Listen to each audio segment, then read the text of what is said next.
But when we're effed, it becomes the glasses that we see the world through. Everything that we see is another example of how, see, I won't get another job, or I don't have something to offer. So people who experience imposter syndrome tend to externalize success, and we tend to internalize failure. So when we get it wrong, when something happens, it's like, oh, I'm a failure.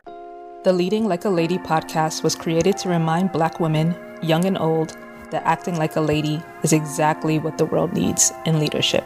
Don't forget to subscribe to the blog so that you receive updates on when we post directly to your email.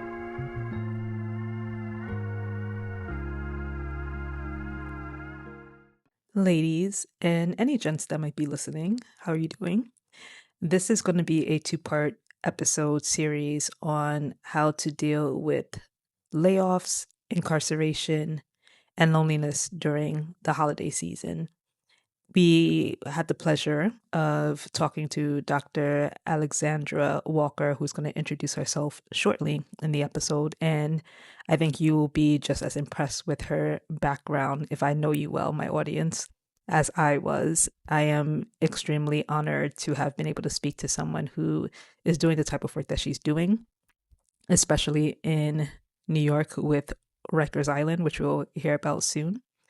But I thought that this would be an important conversation as well for the 500,000 Black women in the United States right now who are going into the holiday season still dealing with the fact that they've been laid off and don't know probably where their next paycheck is coming from.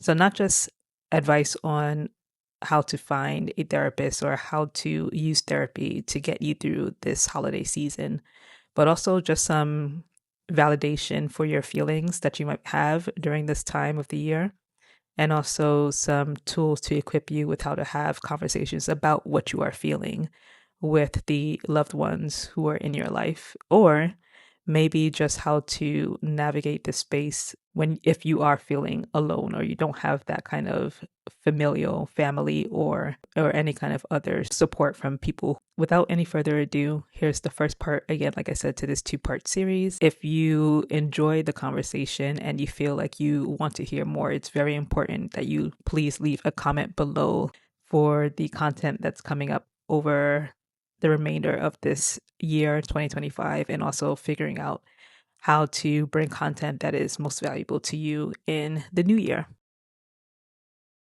How are you? I am great, Sean. How are you? I'm doing really, really well. Thank you so much for joining me in this conversation today. Not to be perpetually victimized, right? But I think that especially women of color, Black women, they find it very difficult to admit that they're feeling insecure about things because we are painted as this like strong group of people. Number one, we are painted with this stereotype sometimes of, well, you can take it because we've been putting on those airs as a survival technique. But then like the catch-22 is that if we do that, it puts us in a position where any little mistake is tantamount to like our careers being falling apart. So I want to give us room and space to feel insecure and not feel like we're vulnerable or at risk of, having the other shoe fall or like everything come crashing down. Here are some realistic steps towards getting over that insecurity. It sounds like a real mix of imposter syndrome and perfectionism kind of swirling in one. And that's really hard for women, and specifically, I would say. Yeah, that's really challenging and to find a space where you can talk about it, or at least hear about it and know that you're not alone. I think that's been a big part of my journey is, the more you share, the more you realize that people feel very similarly for different ways sometimes, but these insecurities are real. Yeah. And in a space where, AI, automation, all these things are becoming like more and more like existential threats, vulnerability or like honesty and authenticity is like the one thing that's going to keep us like, competitive. It's actually a competitive advantage. Agreed. So the one thing computers can't do. Which I don't know, maybe the tech overlords think it's a great thing. No more emotion. Let's eradicate emotion from the world. I don't know what their game plan is, but I think that when it comes to like an audience and it comes to like community, that's still important. So well, I think like it's important to like first just introduce yourself and tell us, who you are, how did you get into this line of work, and if you can, like, just tell us like how your work seems to be shifting lately, like maybe over the past 5 years, and it has been prior to 2020. So, what was life pre 2020 in Oof, your role, and then how has it changed since? absolutely.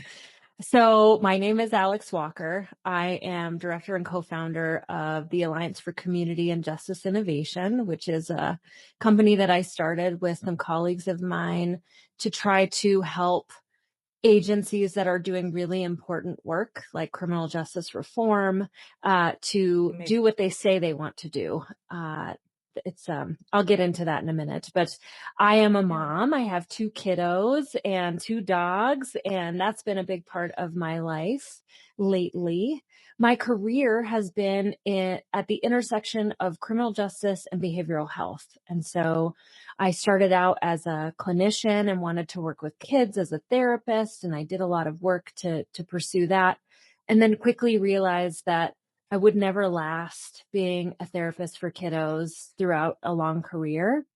So I switched to Mm, working with adults in the reentry space. So people either before they went to prison or coming out of prison. And that has been where I have stayed for many, many years. Well, my whole career, 27 years.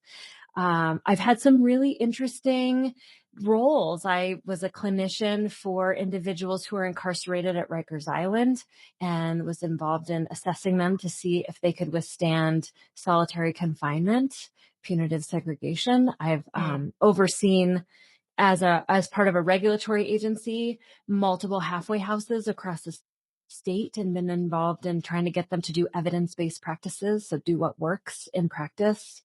And my most recent government yeah. job was on the Colorado Board of Parole. So making lots of decisions about whether or not people can leave prison early. Through all of that, what I've seen is a lot of really great ideas, a lot of really good science never make it into practice, whether it was, um, bottom up or top down change. Organizations kind of ate that change up and it would fizzle, fade, or just implode. And in 2011, I learned about this whole body of science that lives outside of criminal justice, which is called implementation science. It's the study of how you put things into practice instead of any what that you're doing. It doesn't matter what the what is really. And it changed my whole career and life. And was like, oh my gosh, we've been doing this wrong for a really long time. There are very clear ways that you can put things into practice so that they sustain and they get you outcomes. And we're not doing that in the criminal justice system. And so ACJI, Mm, like the company I co-founded, is all about that, working on things like organizational culture and alignment of practices to help support organizations in doing what they say they want to do, but that's really hard to do in mm. practice. I am blown away. And I really want to applaud you. If no one has given you your flowers for that amazing Mm. work. I mean, especially when it comes to the criminal justice system, when it comes to Rikers. I'm from New York, so I Uh-huh. know all about that. It's a really, and there are many difficult professions. So when you ask me what have the last 5 or so years been like, I think what happened 5 years ago is I realized how burnt out I was and how I'd been struggling in and out of burnout for many, many years. And so a big part of the work of the last 5 years for me has been trying to figure out how do we help human serving professionals, so educators, doctors, medical folks, criminal justice people, social workers, stay connected to the work for the long haul. How do you do a 30-year career in a really difficult space? And that's been a labor of love for me for 20 plus years or so. But I think in the last 5, I've really gotten clearer about how we do a lot of self-care for our bodies. We exercise and all those things are very good. But I needed something more to work on self-care for my mindset. And I needed it to be more than just meditating because I've struggled with meditating and it wasn't doing it for me. And so over Yeah. the last 5 years, I've been piecing together science around something I call resilient optimism, which is a mindset practice to help people stay passionate and engaged in their work when they're in these really tough fields. Because when we Yeah. don't, it not only impacts the outcomes, we can't get good outcomes with our clients when we're not well, but it also impacts our families. And we see so many statistics of people burning out, taking their own lives, suffering tremendously with addiction and violence and all sorts of things. And a big part of that is not taking care of our mindsets in these roles. And so I think that has been kind of where my lens has shifted over the last 5 years is I want to do this work forever. I feel really strongly about it. And that means I have to take care of my mind and the lens that I use to see the world. Otherwise, I can't bring good outcomes to the space. And so I've been speaking this message for a number of years now, and I think it's really important for all of us. Absolutely. Absolutely. You know,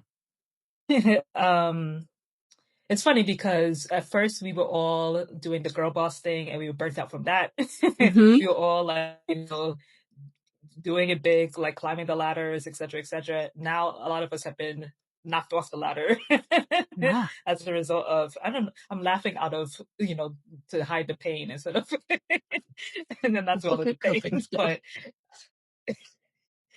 But I mean, at least since March of 2025 this year, the Department of Labor has been sharing a lot of data about layoffs and particularly the groups that have been most affected by it. And Yeah. in my reporting, I mean, had the whole figure of the 300,000 plus Black women who have lost jobs since Hmm. March, or since April, I think. But it actually goes as far back as 2020. Again, it's been 500,000 Black women at minimum who have been out of the workforce, and have not returned since 2020. So we're coming on 6 years now, where Yeah. 500,000 people have not known where their next paycheck is coming from. Right. How do you reconcile with that as like a human being, and then as a clinician? What do you think is a realistic way to manage that kind of trauma? I guess it is. Absolutely. It's trauma. And I think it really speaks to some of the work that you've been talking about around scarcity mindset and limiting beliefs, that when these kinds of things, these traumas happen, it just sets those things ablaze in our minds. We already have it. We're hardwired to start from a place of scarcity, meaning there's never enough. I don't know if I'm going to survive. I have to figure things out. And that can make us respond in ways that we don't necessarily want to, or ways that we're not used to responding because we're in this fight or flight mode. But it also can really fuel our already existing limiting beliefs. And that becomes a spiral. It's what I call being effed. So that stands for exhausted, frustrated, fearful, and defeated. And when we're in that space, it becomes like wearing a set of glasses. So limiting beliefs are the narratives that are going on in our head that hold us back and keep us limited. But when we're effed, it becomes the glasses that we see the world through. Everything that we Mm, see is another example of how, see, I won't get another job or I don't have something to offer. I know a lot of women, when you combine massive layoffs for especially disenfranchised groups, minority groups. And then you combine that with an older population of women who have so much experience and leadership to offer and all these amazing resumes. It really feeds in what I've been hearing a lot about from folks is ageism. Not only is the job market tough, but now I've aged out of being of value in the workforce is the message that a lot of women are giving to themselves in these mm. spaces. And so I think there's a lot of opportunity there for what I think women do really well, more so than men. No offense to the men in the audience, but is community, is really leveraging networks and the communities that they have and trying to stay connected. Because when we're effed, our desire, whether we know it's good for us or not, which it usually isn't, is to isolate. And we tend to start getting in our heads and listening to some of those limiting beliefs more and more. And it causes us to retreat. We stop doing the things to take care of our bodies and our minds. And we isolate out of embarrassment or fear or exhaustion. And that can really take a toll.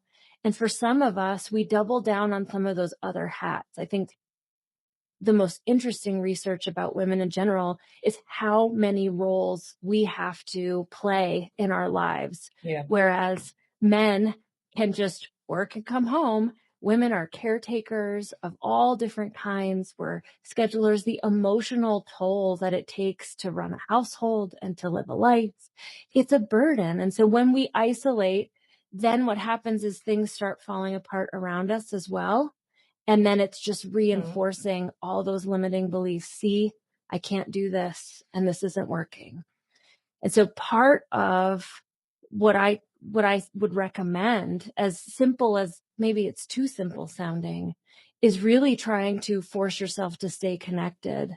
Part of being a resilient Mhm. optimist is actively seeking out different perspectives. And part of that is connection. It's really talking to as many people as possible about what other options are there? How can I share what I'm looking for and what I need and what's going on? It sounds like a whole other job of work, but it can really be helpful to put yourself out there and to let people know what you need and want and get perspectives about it. Oh, because you never know who knows somebody who might have an opportunity or who might be able to share some insight that could be helpful. So I see it as a bit of a swirl where these things happen. We've got these amazing resumes because we've been, breaking that glass ceiling for many, many decades. And now we're out of work and it's all kind of coming together as this resounding message of this is a limiting belief. I can't do this. We have to fight against all the things that happen naturally when we're in that state. I'm curious what you've seen work well for people.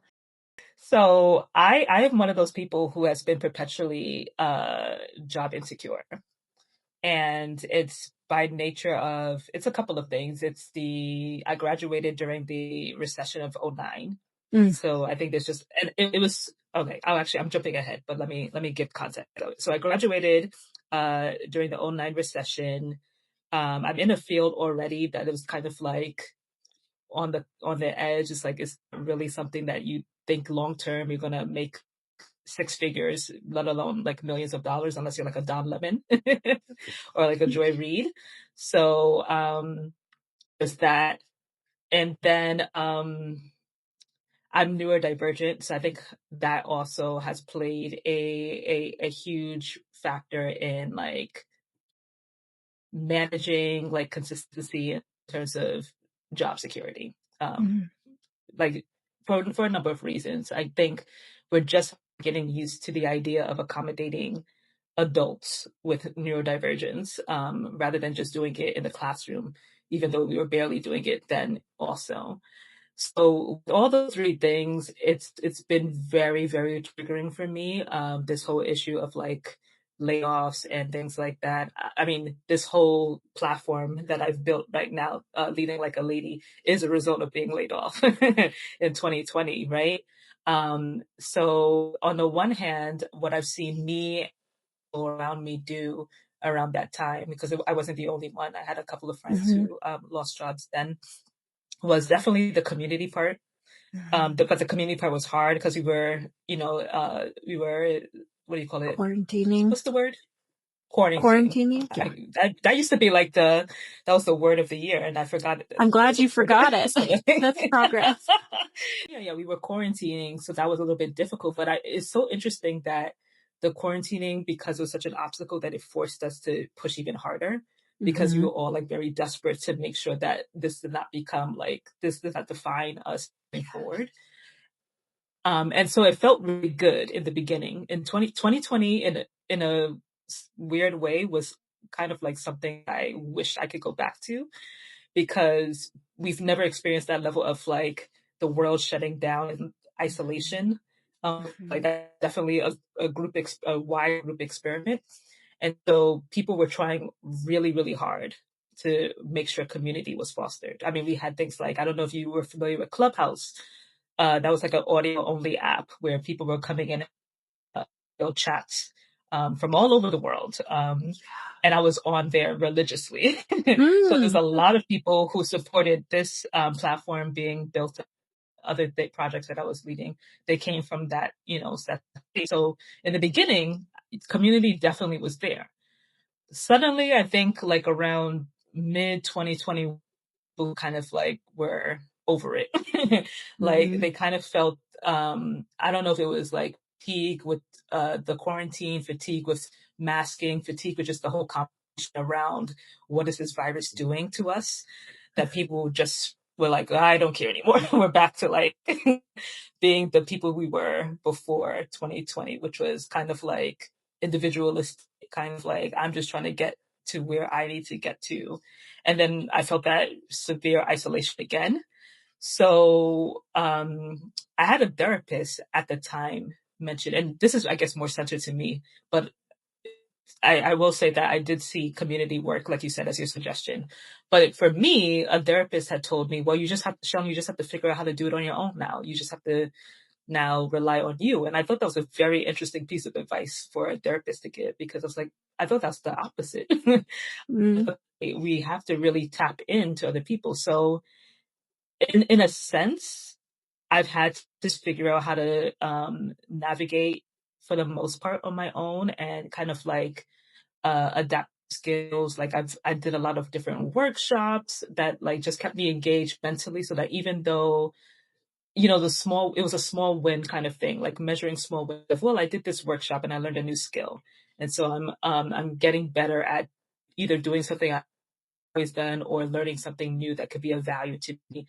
I do land this next job, or once I do, formally incorporate this not-for-profit platform. And I think that has been very helpful for a lot of women like myself, like being engaged, saying like, okay, Mhm. even if I'm not hearing back from a employer or hearing back from a recruiter, at least I'm gaining this new skill and I'm feeling good about myself. I see that I am capable, that it's not something intrinsically wrong with me. Like I'm Mhm. actually still a talented person. And then also the third thing I'll say helped was knowing that I'm not an anomaly.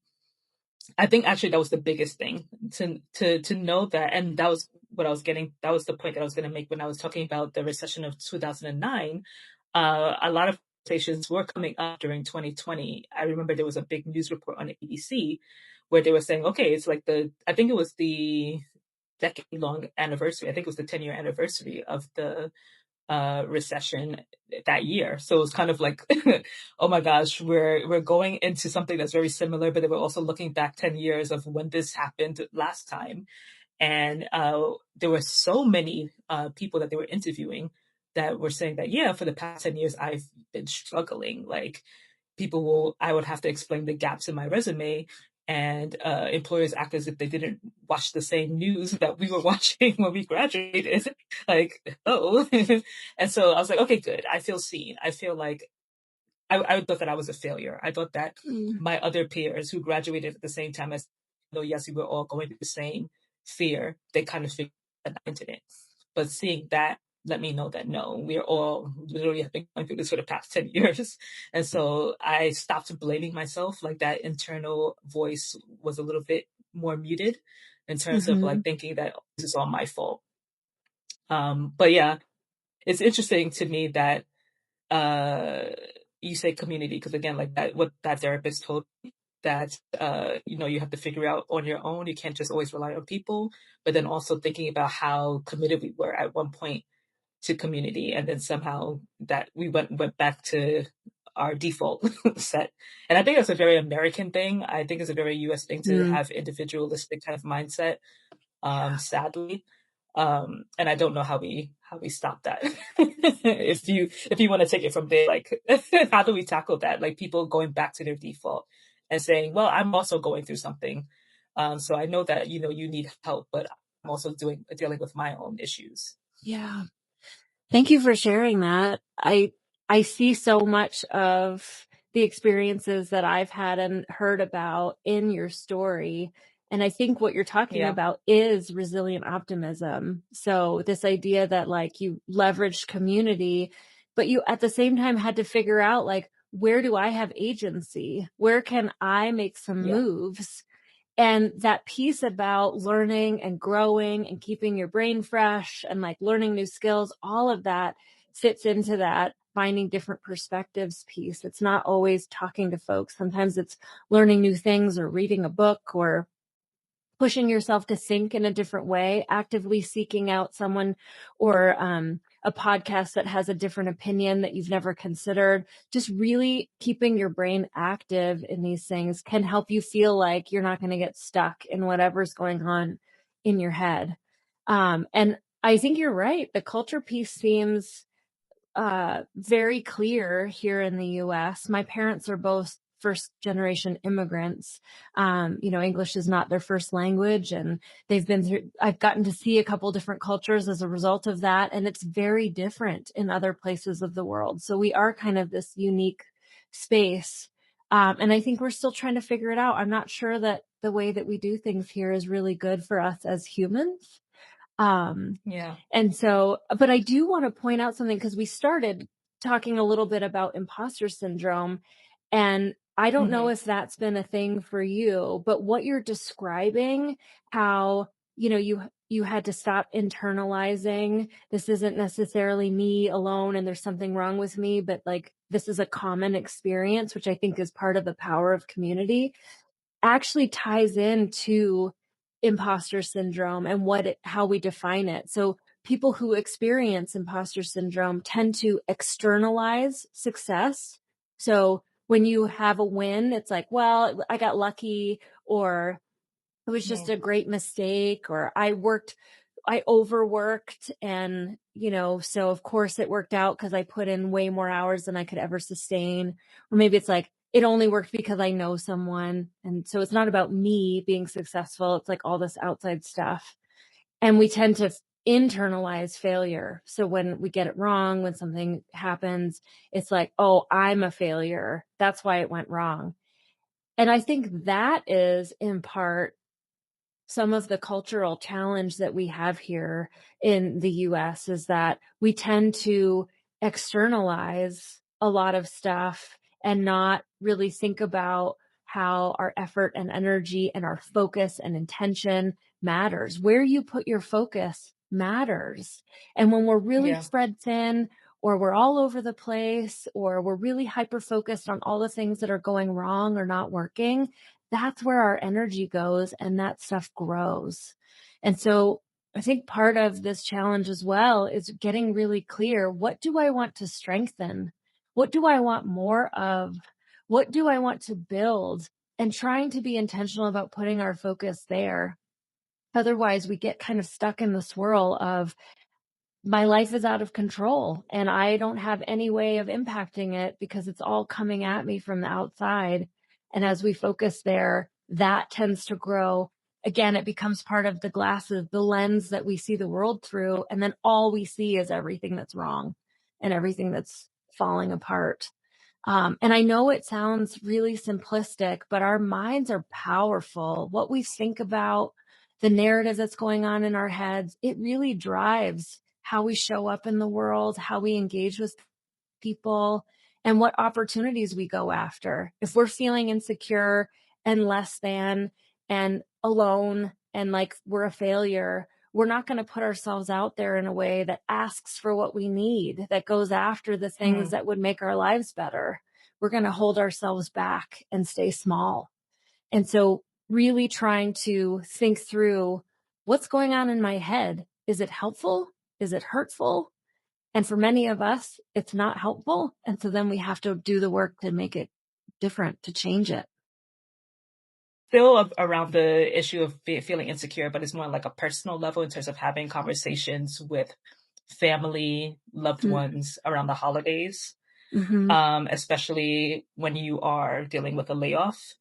So I'm wondering two things because there are a lot of conversations coming up lately. I don't know if you were familiar, if you've heard the conversation around no contact. It's Mm-mm. gaining traction right now. That's gaining traction right now because of a recent Oprah uh, podcast episode where she had a panel of clinicians and family members who have no contact with other family members. So, no contact meaning that the family member is removing themselves from any kind of communication or interaction with family members that they deem to be toxic.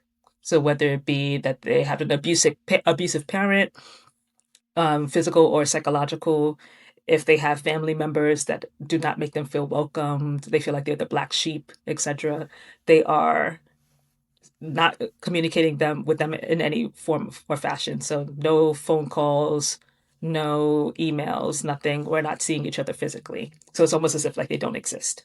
So there's that conversation, and and I'm curious to know, how do you handle that when you're also dealing with the isolation of layoffs, and then where do you seek your community and help from? And then on the other hand, the people who are still in contact with their family, still feeling a burden because of not being able to participate in gift giving during the holiday season, not being able to maybe travel and be in proximity with family and loved ones because they live in a place that it would cost them too much financially to be there with them for whatever reason. Um, you can take either that you feel most comfortable with, but I was curious to know, like, what's your advice for that scenario?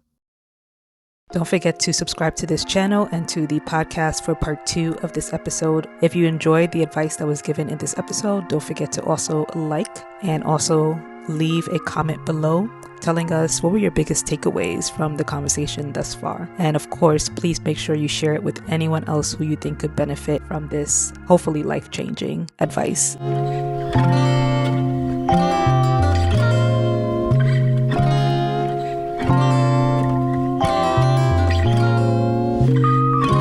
There's been a lot of feedback and appreciation for my conversation about Black women who have been unemployed for an extreme amount of time now. But instead of just complaining about it, I thought it would be a good idea to offer some solutions for it.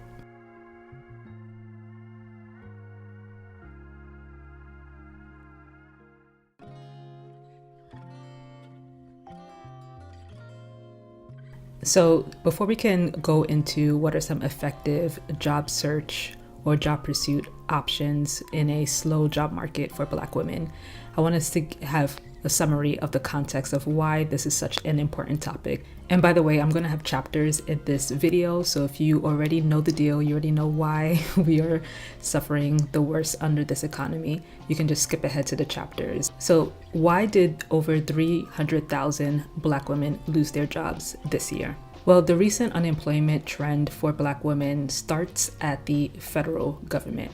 According to Congresswoman Ayanna Pressley, Black women, who comprise about 12% of the federal workforce in America, were disproportionately impacted by the Trump administration's DOGE layoffs. So if you remember, that was what Elon Musk was leading earlier in February of 2025. Black women were also less likely to have taken private sector jobs over federal jobs because federal jobs offered higher pay, more equitable pay, and greater benefits, as well as greater job security. Even the private sector let Black women go due to bending the knee to the Trump administration's attacks on DEI programs, or diversity, equity, inclusion programs. So basically, any Black woman in a community-facing or cultural building position or role in a private company was most likely let go due to the company trying to show the Trump administration that they were in support of their anti-DEI agenda. So now, how high is the Black woman's unemployment rate in 2025? Is it exaggerated, or is this really a serious issue? The answer is yes, due to two very disturbing facts. So the number of over 300,000 women losing jobs has been thrown around a bit now since April. But what's really, really scary is that over 500,000 Black women have not had a job or have not participated in the labor force since 2020, since the start of the pandemic. So 500,000 Black women have not been working since 2020. That's 5 years now. On top of that, this is not just for Black women, but for anyone in the US right now. The job market lost 13,000 jobs in June, and this is the first time this has happened since 2020. Again, using the pandemic as a benchmark. Additionally, the job market only grew by 22,000 jobs last month. So we're in a very stagnant job market right now, at least for the US. Now we'll go into what do we do? How do we navigate this job market, especially as a Black woman who has experienced a layoff? I've been noticing a lot of weird behavior in the comments, specifically bot behavior. So if you're a real human being who is listening to my voice right now and appreciates what you're hearing, I would really love it for you to share this with as many of your real human friends as possible.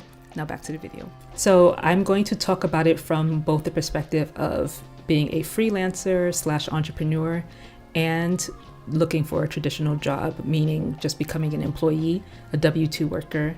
First, I'll start with moving forward as a freelancer or an entrepreneur. I've been doing this now for over 5 years. And one of the things that I have been up against a hill with is using services like Fiverr. I'm specifically going to talk about Fiverr Pro, which is supposed to be a more exclusive label placed on a freelancer's Fiverr profile to set them apart and show that they have been vetted by Fiverr themselves to be extremely equipped and qualified for whatever work or service that they're offering. I was recently approved twice for this label for doing work in writing and also research. And this has happened, I think, at least 4 months ago. And I can, without a doubt, say that it has done nothing to change whether or not I'm getting more high quality clients or not, or booking any clients, period. I tried reaching out to Fiverr leadership, especially the people who are specifically in charge of the Fiverr Pro program, to ask them what they would advise for freelancers to do in addition to just getting vetted and having that label on their profile. And I have received crickets, no response. And so that leaves me thinking that this is not something that is really set up to set freelancers up for success, to be honest with you. I am very concerned also by the quality of proposals that were sent to me. And again, this is Fiverr saying, hey, you are a vetted pro, so we're specifically going to put you in the face of serious clients who are looking for seriously qualified service providers. And it seems like I'm getting very spammy, very scammy proposals. And if I have some screenshotted, I will put them up on the screen so you can see that these just don't look legitimate at all. So I'm sorry to say or report that this service that's supposed to put you in the top tier of service providers or freelancers on a platform as big as Fiverr does not really move the needle. So I would not waste any time doing it. Another thing that I talk about on and on again in this on this channel and in my newsroom is the benefits of Black women moving abroad to widen their options in terms of work and it's also in terms of quality of life. So in this chapter, we're going to talk about countries hiring foreign workers where the demand is high. Where can Black women find remote jobs after losing work internationally? First up is the Netherlands. The Netherlands seems to have a great schema for incorporating international workers, not just freelancers, but people who are looking to get employed by Dutch companies as well. They reportedly have the best benefits and the most legal protection for workers across the EU and actually internationally. And they're big proponents of flexible work, meaning allowing workers to decide not only what kind of work they want to do, but when they want to do it. So for example, the Netherlands has a higher employment rate than the United States, the UK, and France. three of the largest economies in the world. However, caveat, and there are going to be at least two other caveats in this chapter. If you are someone who is vehemently against anti-immigration and ultra far-right sentiment, you may want to stay away from the Netherlands due to an uptick in that kind of rhetoric from the government level. Croatia recently announced that they are allowing digital nomads to have their visas for at least 3 years, which is a huge benefit because normally digital nomad visas tend to be 1 year or maybe 2 years max. So this is a great way to have a set place to stay and work as a remote worker and not have to worry about renewing consistently. Additionally, they've made it easier for people who are unmarried but have been partnered with someone for over 3 years to have that partner apply for a joint visa.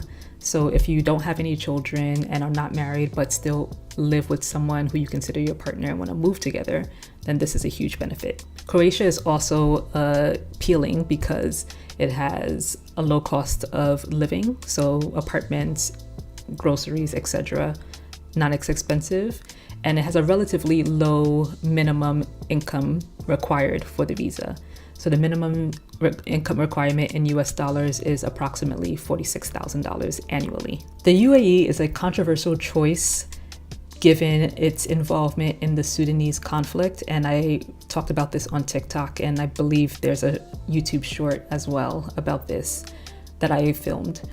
But I just want to put it out there that technically speaking, this would have been a country I would have recommended due to the fact that they have paid maternity leave and also relatively easy remote worker visas, and also getting a visa through employment sponsorship from a Emirati company. However, again, due to me wanting to be as transparent as possible about my ethics, I do not feel comfortable 100% endorsing moving to the UAE due to their active instigation within the Sudanese conflict. Mauritius is on the African continent, and that might be appealing to some people who would rather go to a majority Black or majority non-white country.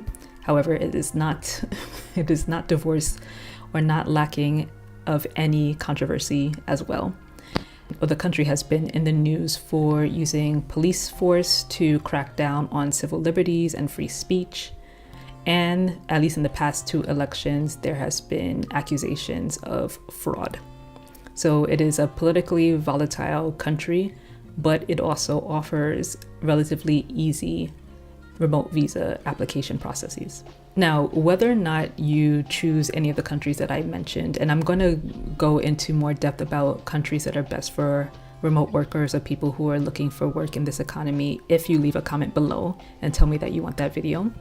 But regardless of what country you choose, one of the things I'm going to implore or ask you to do is do cold outreach to potential companies, potential clients through LinkedIn or through your own online research to first get a gauge of whether or not these people would be interested in working with you or willing to hire you. I would strongly advise against moving to a country just because the visa process is easy, but not having a clear plan of action for how you're going to maintain your income once you get there. So the best way to do this, in my humble opinion, is to do some cold outreach to people who would potentially hire you for your services.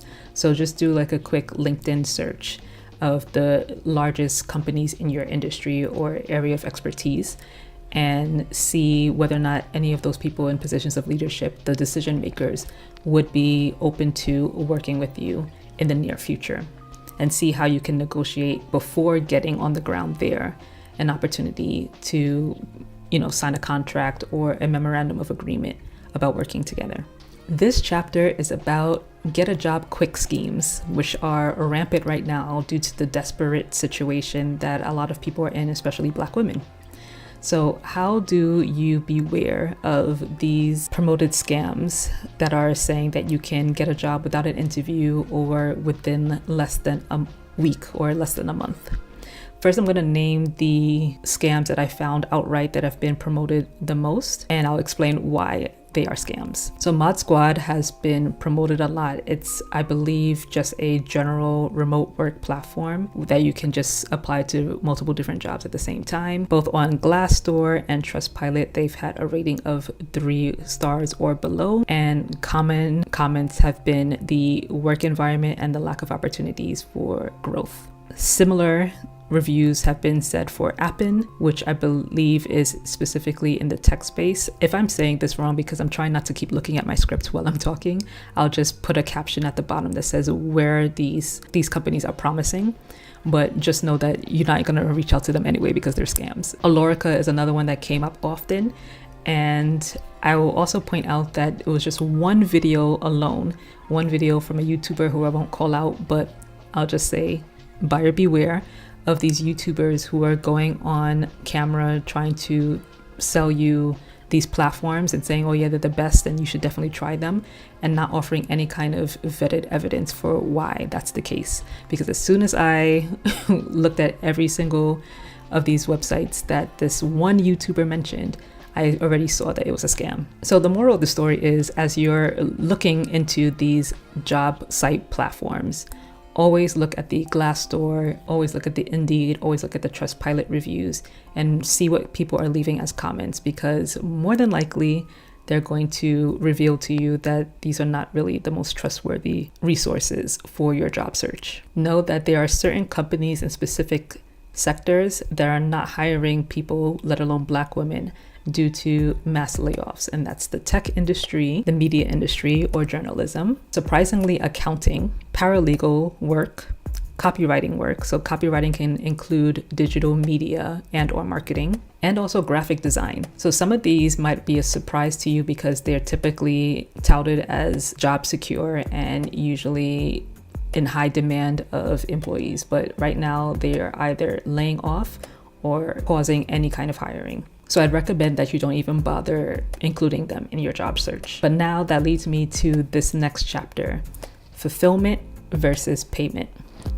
Right now, it can seem very daunting that you have to choose between paying your bills versus doing something that you actually feel fulfilled and as if you have a purpose doing, that you feel like this is something that you would genuinely want to pursue versus something that you're just pursuing for the sake of a paycheck. And unfortunately, I have to say this, and this is something that I'm trying to cope with as well as someone who works in media.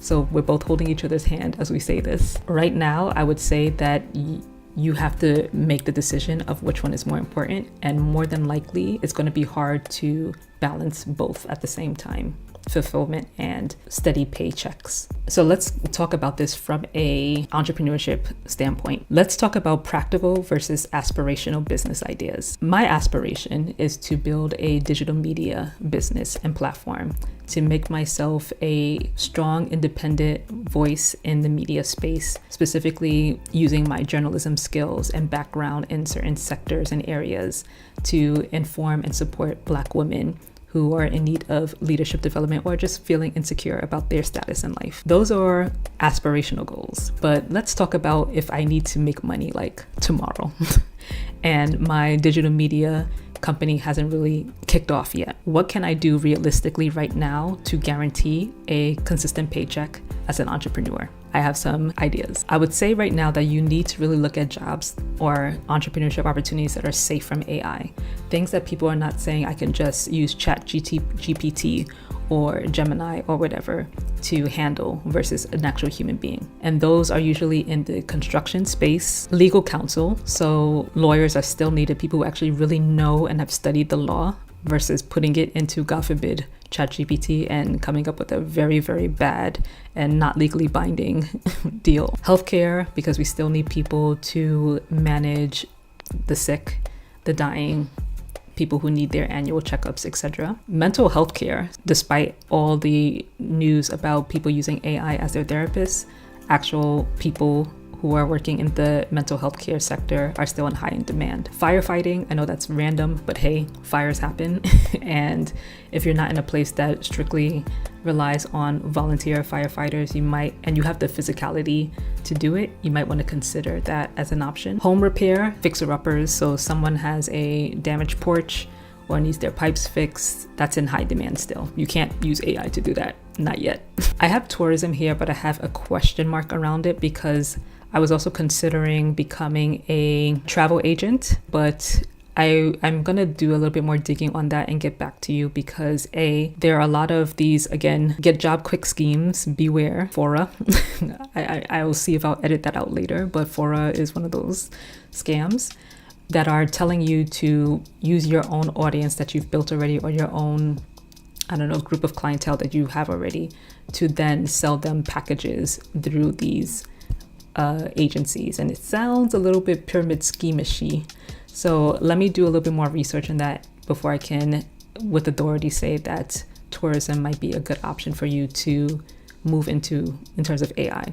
But I think that also people are using ChatGPT to create travel itineraries. So you need to be a little bit more creative and thoughtful with how you're doing that. Now, an honest question that we have to ask ourselves, are we willing to submit to AI? Because the kind of like catch-22, we're living in the Twilight Zone, Black Mirror is real universe that we're in right now is that while AI is stealing certain jobs, it is also creating new jobs. Tech companies are hiring human AI trainers, even though there's also some controversy around that, especially how they're going to countries like Kenya and exploiting low-wage workers to do this kind of work. The other thing is that, are you training AI to eventually take someone else's job? And how do you feel about that ethically? These are all things to consider. Because once they told us that coding was essential to the future of work, and then AI took those jobs. So if they're telling us now that AI is essential to the future of work,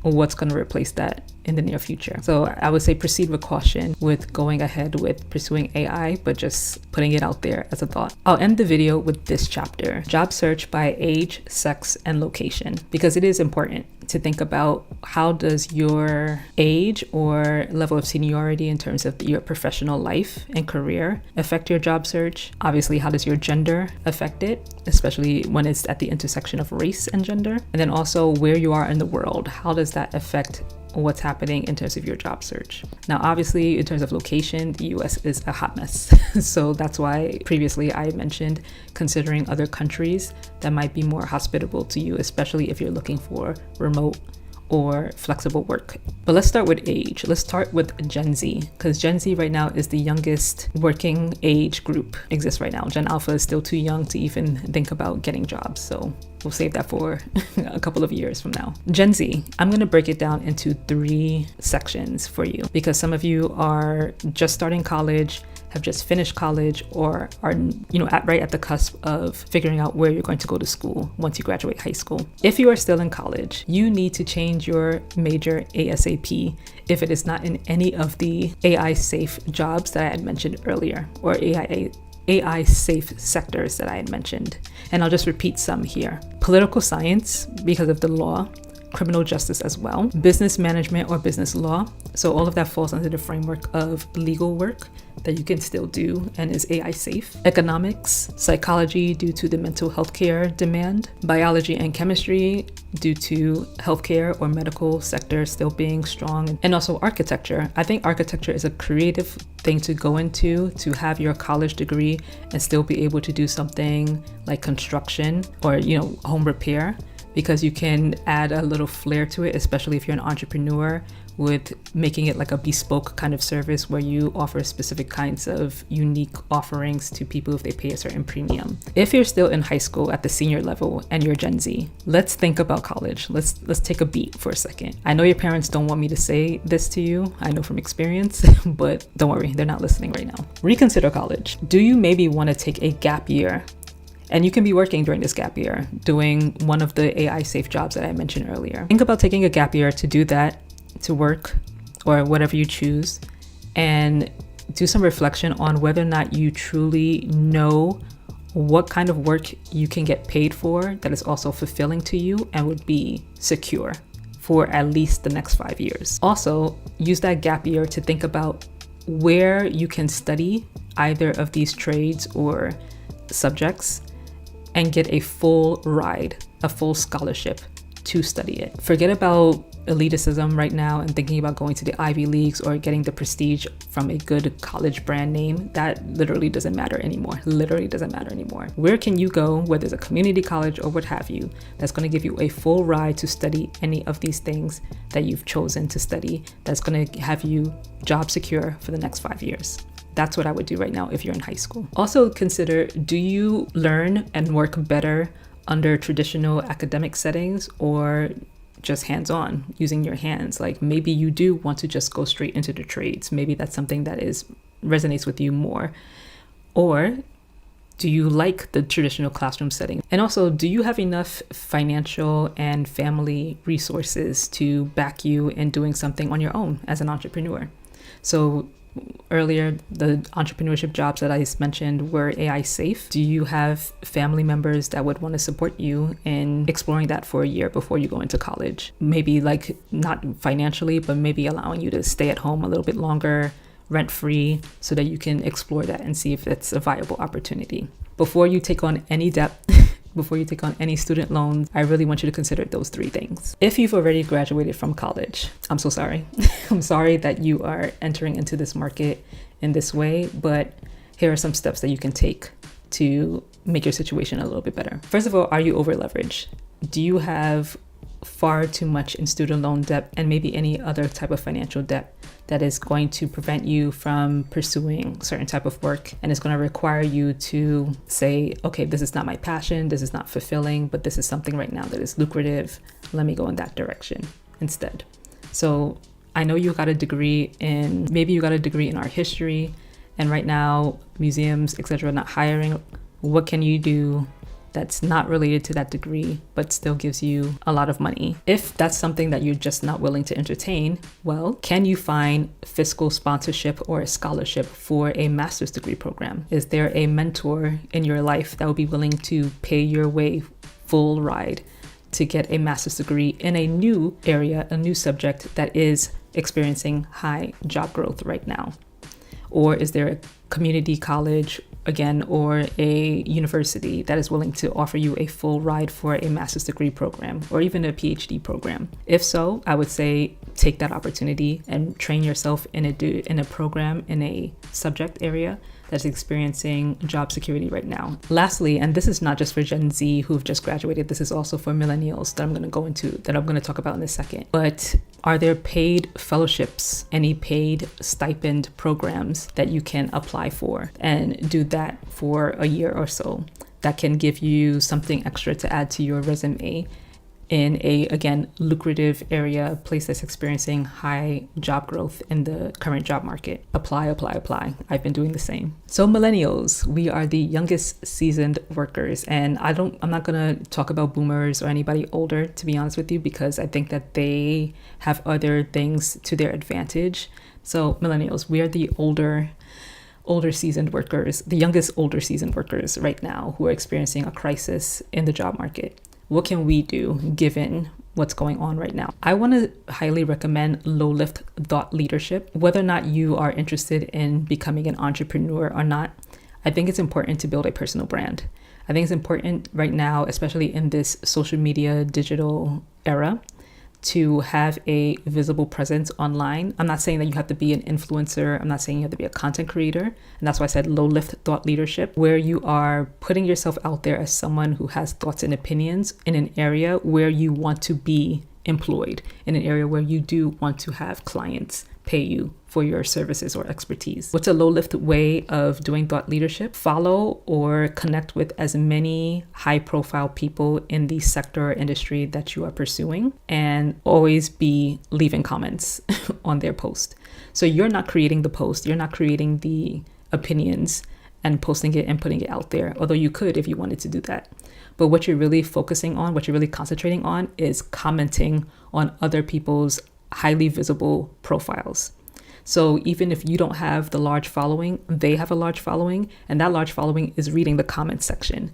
So be in there, be in there all day, every day, as often as you can, leaving thoughtful, not just spammy, thoughtful commentary on whatever subject that they're talking about, and make sure it is aligned with the sector in which you are looking for a job or looking to become a business owner slash entrepreneur in. I cannot recommend that more than ever. Like, that has extremely helped me with building my business and building my brand to where it is, how I got my book deal, how I got certain clients, how I have grown my platform as well. So I'm speaking from experience. I'm a testimony to this. Definitely be in the comment section. I need to do that more often than not, so I'm also holding myself accountable. And leave, again, thoughtful and useful, something that is tangible and can be used, advice or tips related to the topic that this person posted about. I'll also say look at specialized job boards. So don't just blast LinkedIn and use Easy Apply or just go on Indeed, but find a job board or a website that is specific to, again, the sector or the industry that you are interested in working in. And I have a couple here. Not sure how great this is going to turn out for you given all the tech layoffs, but Built In is widely known as a job board specifically for people trying to get into the tech sector.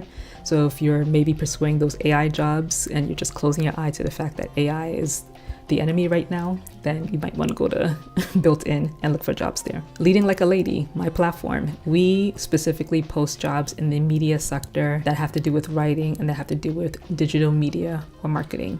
So you can go to the link in the description box of this video, or just go to the website and search freelance jobs near me on the website, and our job listings will pop up there. The National Association for Law Placement is a website that is highly regarded and is updated pretty often with jobs in the legal sector, which is one of those AI safe sectors.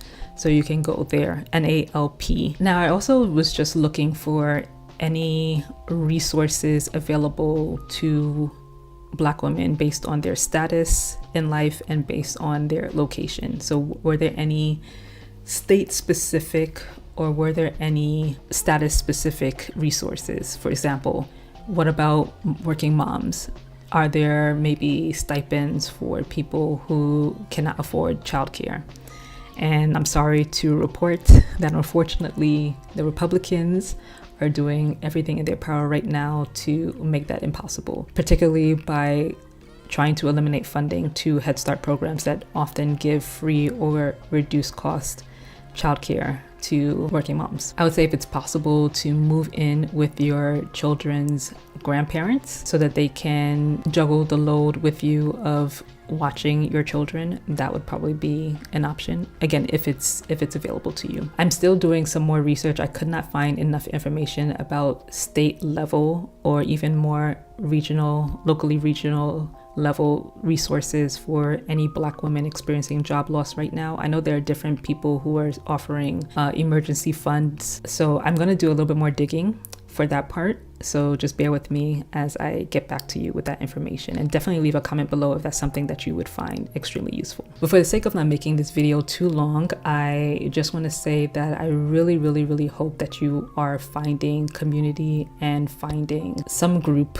that is helping you be at peace right now, given all the chaos that this economy is causing. I also hope that you found this video at least as a good jumping off point to building your plan of action and figuring out where to go next. I'm going to chop up this video also into smaller bites so that each chapter would be like a small snippet so that you can watch and just review the specific area that you are mostly focused on or concentrated on. Share this with as many people as possible that you think it would help.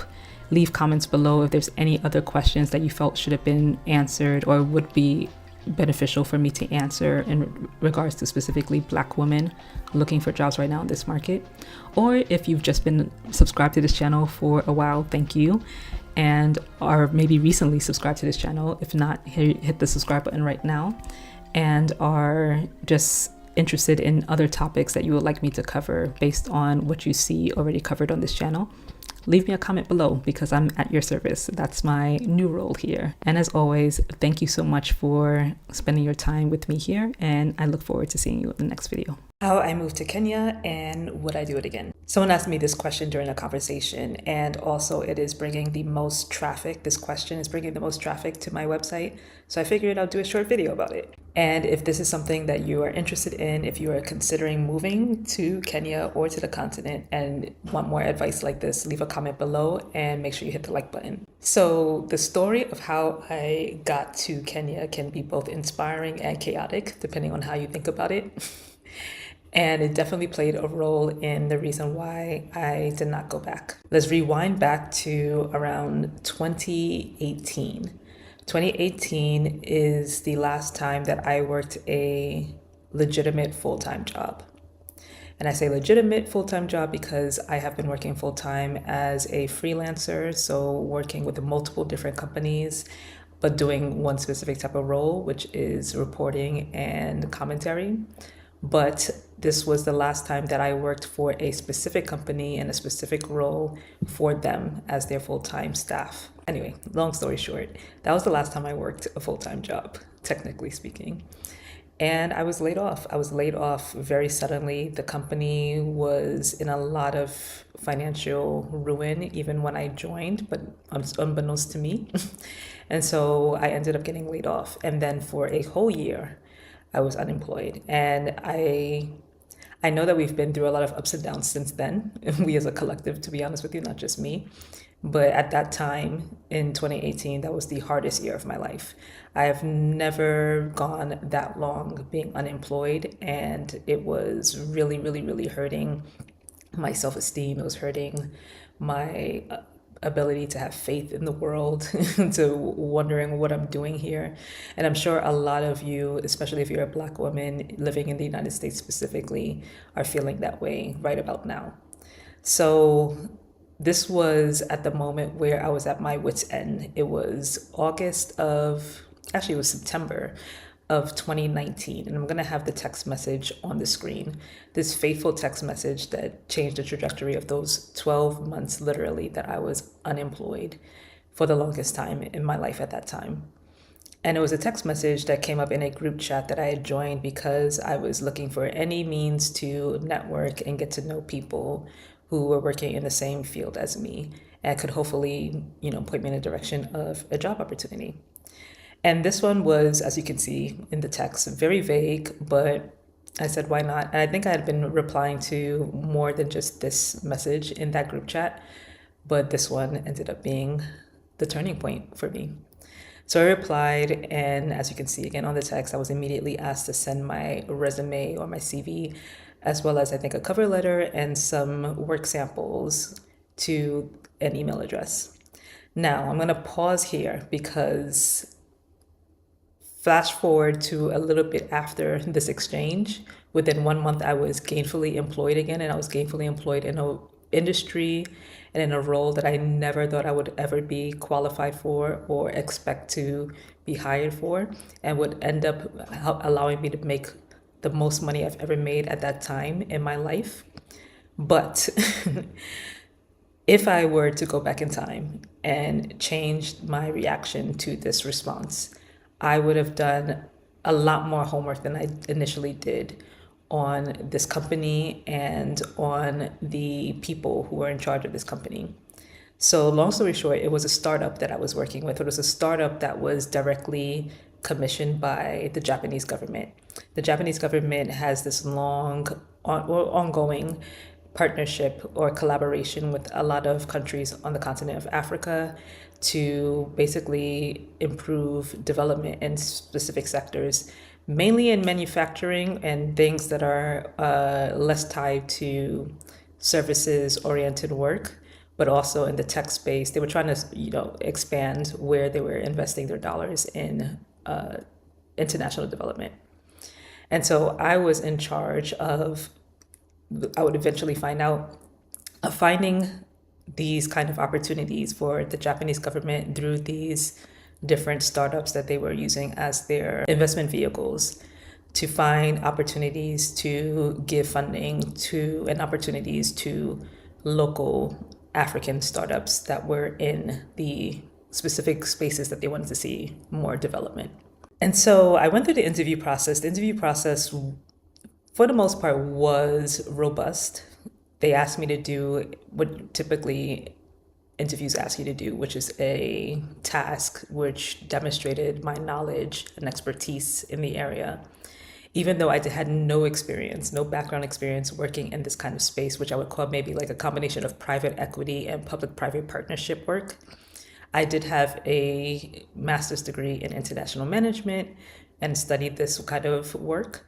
And I did a little stint, at the United Nations. So I had to read a lot of papers, a lot of theory around this work, but I never actually implemented it.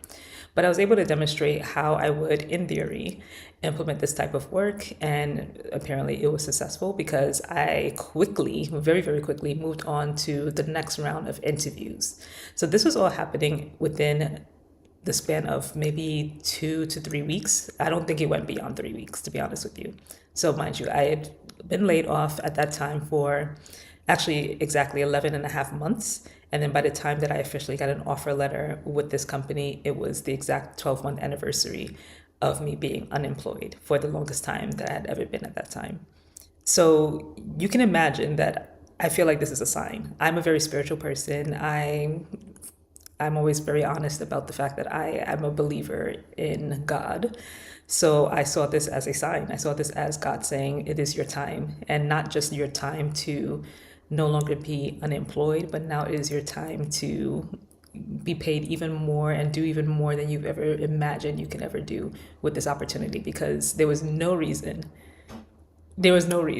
I should have been seen as qualified for this job. And I can say that humbly. I know that as Black women, especially, and I'm talking to you, sis, if you're watching, that we are bred to say we can do anything and everything as long as you work 10 times harder than the next person. But I also just need to be a little less delusional, little delulu, less delulu, as the young people say, and just admit that I had never actually done this work before. But the fact that this startup was taking a chance on me, I thought was an opportunity I could not pass up.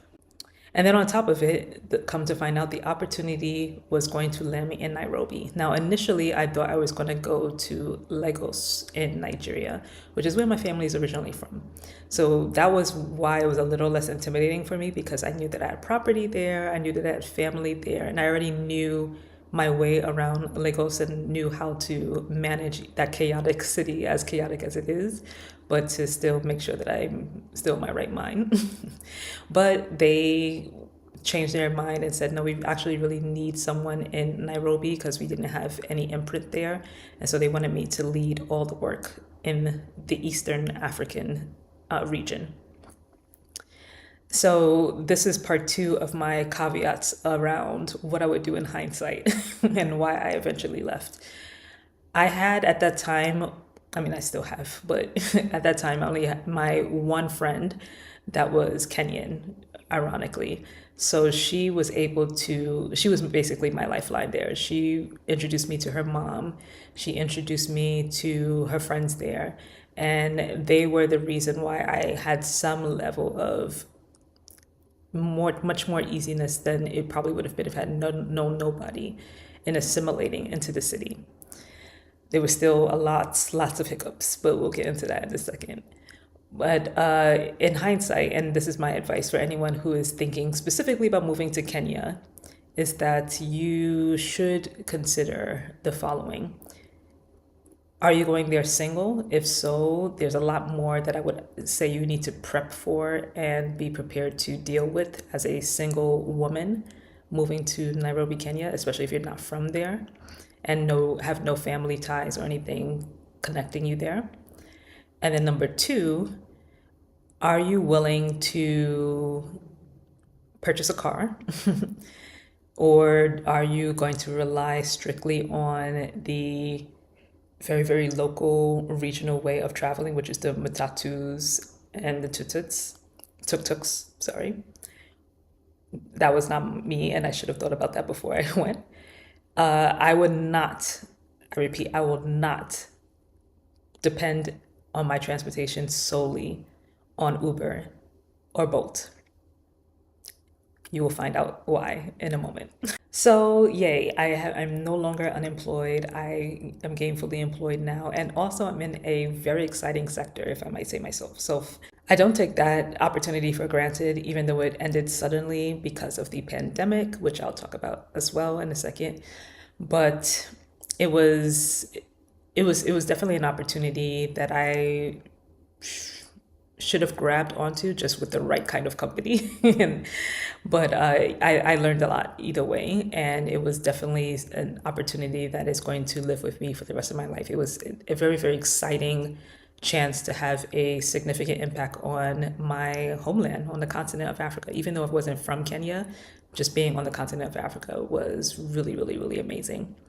So now I land in Kenya. So like I said, I had my Kenyan friend and her mom who were basically helping me navigate this new realm of being in a totally new foreign country. And there were some people who sent me realtors that I needed to that they suggested I should talk to about finding housing and everything. But everything was going so fast. I needed to land really quickly because my first meeting was like in like less than a week, which was crazy after being hired.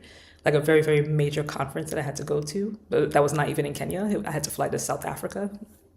Anyway.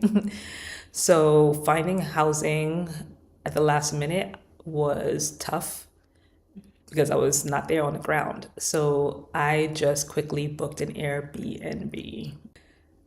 Point number three about moving to Kenya. And by the way, just as an FYI, I have majority of this written down in an article that is trending on my website. It is one of the most popular landing pages that people go to when they get to my website. So I'll have it linked down below so you can read it in full. But long story short, you cannot depend on just looking at photos in Airbnb, even if it's on Airbnb, and just think that that's going to be enough to tell you exactly the quality of location that you're about to go to. Eventually, I was blessed enough to find an apartment that ended up being my long-term apartment through Airbnb, but actually they allowed me to go and see it first before I rented it on Airbnb, and it was exactly what I was looking for, and that's why I ended up staying there long term afterwards. And they were so good at making sure that the apartment was blocked out for me, this new apartment, the one that was better.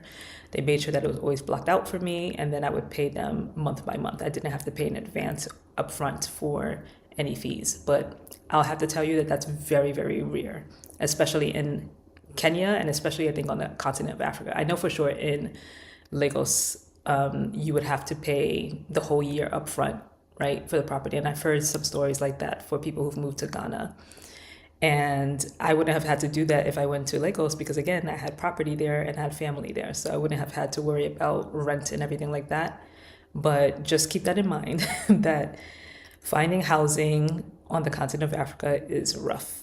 It's rough because even with the realtors, like the realtors would take, I would tell them what my specs were, what I wanted in an apartment, and they would take me to things, and I'm like, this literally is the total opposite of what I'm asking for. And maybe, to be fair, it was because of the budget that I gave them also. And I wonder right now, especially with this economy, if it's just even more inflated because, I'm like, I'm going to the continent of Africa. I don't want to pay the same amount of rent I was paying when I was at that time, living in New York. So I gave them my budget and they were showing me what was in my budget. But praise be, I found a really, really beautiful apartment, which I have a vlog about, and I'll link that as well. That turned out to be just what I needed and was allowing me to pay month by month through Airbnb. So just keep that in mind also when you're thinking about moving to Kenya. Do you have someone on the ground who is very, very trustworthy and will actually understand what you're looking for and point you in the right direction based on your budget? And I'm just going to be honest with you. I think right now, even though you're trying to pay less than what you're paying in like a major city, it's probably better that you just up the price a bit so that you can get exactly what you want and make sure it looks like exactly how you want it to look. All right, where are we? So now I land in my humble abode, and I am now working for the company. Like I said, literally, I think maybe 2 or 3 days after I landed, I needed to fly all the way to South Africa. That was the craziest thing in the world because I was already dealing with jet lag from flying from New York to Nairobi. Still hadn't gotten over that. Now I had to move into an entirely different time zone, all the way at the bottom of the continent. Now, mind you, again, it was, well, all expenses paid, I should say that. And it was one of my bucket list things to go visit South Africa. So, check box. So, I can't complain. But it was just a wild, wild, wild experience. I met a lot of amazing people. I met a lot of amazing people, and I met people who were amazing to me until I met them. They were amazing from afar, what the things I knew about them from TV or from the internet. I'm not going to say names.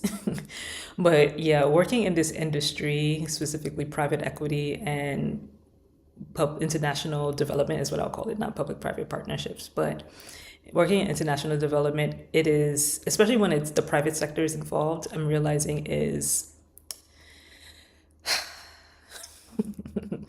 you have to be built for it. You have to be built tough. Now, again, I am never going to take for granted how much I learned and how many people I met and the kind of connections I made.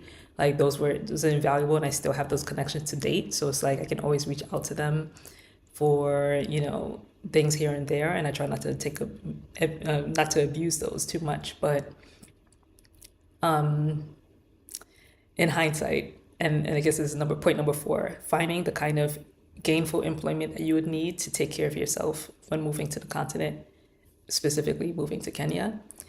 Just be sure that you do your due diligence on who is hiring you, what their character is like, because your visa, your housing, your livelihood, everything is dependent on you being able to have a stable level of income and that you're employed by a trustworthy, reliable employer. I quickly found out in that first meeting face to face with my new employer that that was not who was employing me. The Japanese government was great. Like anytime I met like the ambassadors or the people who worked within the government offices, had an amazing rapport with them, and I'm again still connected to them to this day. The people who they assigned me to work with, well, I should say one specific person in that group, in that startup that they assigned me to work with, not the greatest, not the greatest at all. So what would I say about that? I did a lot of online vetting. I did go to their LinkedIn profiles, like the people who are put in charge of this startup, and saw their backgrounds. And this is what I'll say. Just having a very prestigious background, like working for one of the big 4 accounting firms, I'm not saying that's who they worked for. I'm just saying like things like that because of my industry would obviously be a good thing to see that, oh, okay, they have that kind of background and that they seem to know what they're doing. That's not enough. You need to make sure that these are people who are of good character. You need to ask questions to see if they are people who are going to be taking care of you, who want to see you grow and develop in this role. And you have to ask like the tough questions during an interview to find that out. And that's where I messed up, honestly. And it was because I was desperate. Remember, I said I had been unemployed for 11.5 months prior to receiving that fateful text about interviewing for this role. So I was at my wit's end. I was like, there's no way that I'm gonna get anything better than this, especially in a space like private equity that I think I was way underqualified for, but it was also gonna pay me way more than I've ever made before. I was like, I have to take advantage of it. So you have to do that mental calculation in your mind about whether or not you are moving abroad for the right reasons. And I write about this in another article, which I'll maybe link down below again, or maybe I'll do it in a part 2 video. But you really, really have to do the psychological, I'm not kidding, psychological vetting for yourself. Like, are you in an emotionally well place, and are you making a emotionally sound decision not based on desperation, not based on just like this anxiety and this urgent feeling of needing to get out. And I know that that's a feeling that a lot of you are having right now, given the state of events in a lot of countries, not just the United States, but several countries around the world. You need to just take a deep breath and talk to someone first. Talk through your anxieties, talk through the things that are making you stressed out, and get that level of unbiased feedback to help you process your thoughts carefully and see if moving right now is the best option for you, or if you can find an alternative in the interim until you are ready emotionally to deal with that.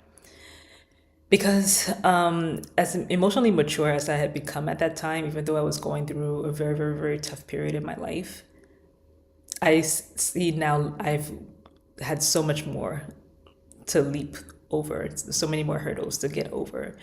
And I think now would have been a better emotional state for me to have done that kind of move rather than at that time. But hey, hindsight is 2020. Speaking of which, 2020 comes around.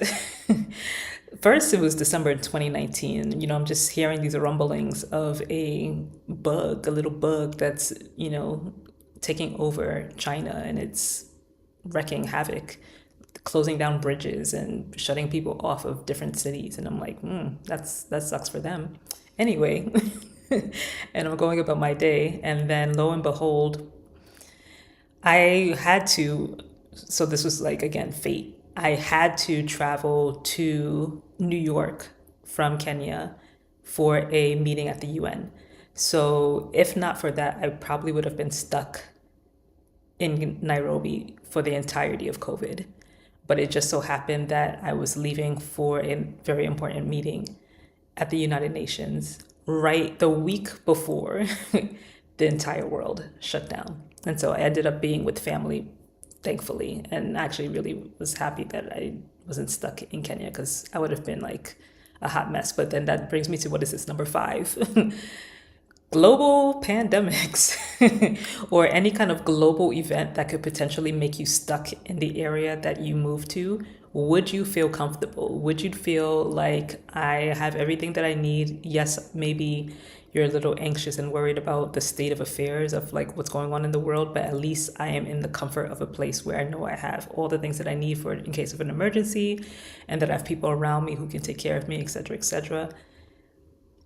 If I had been stuck in Nairobi, I would have lost my mind. Now, why do I say that? So at the time that COVID happened, I had been there for at least half a year at that point, and I was struggling. Even though, yes, I had my beautiful apartment. Like, I really, really loved that apartment. I had, my spas that I would go to get, my maintenance done. So I was getting, because I was making so much money for the cost of living there, I was getting like manicures and pedicures like maybe every week. I know. Getting my eyebrows done. Never got my eyelashes done because I was always nervous about that. But anyway, going shopping, doing all of these things and traveling. I was going, I'll insert some clips in here about when I was like, of my different travels, like going to resorts, going to the beach in Mombasa, like traveling all over. I went to Addis Ababa in Ethiopia. So even though I was doing all of that, I felt extremely alone, extremely lonely. Yes, again, my one Kenyan friend from New York, who had friends in Nairobi, introduced me to her friends in Nairobi. Here and there, I would hang out with them ever so often, but this is my opinion, and anyone from Kenya, please chime in the comments below. To really have a bustling social life in Kenya, you really, really, really need to have your own transportation.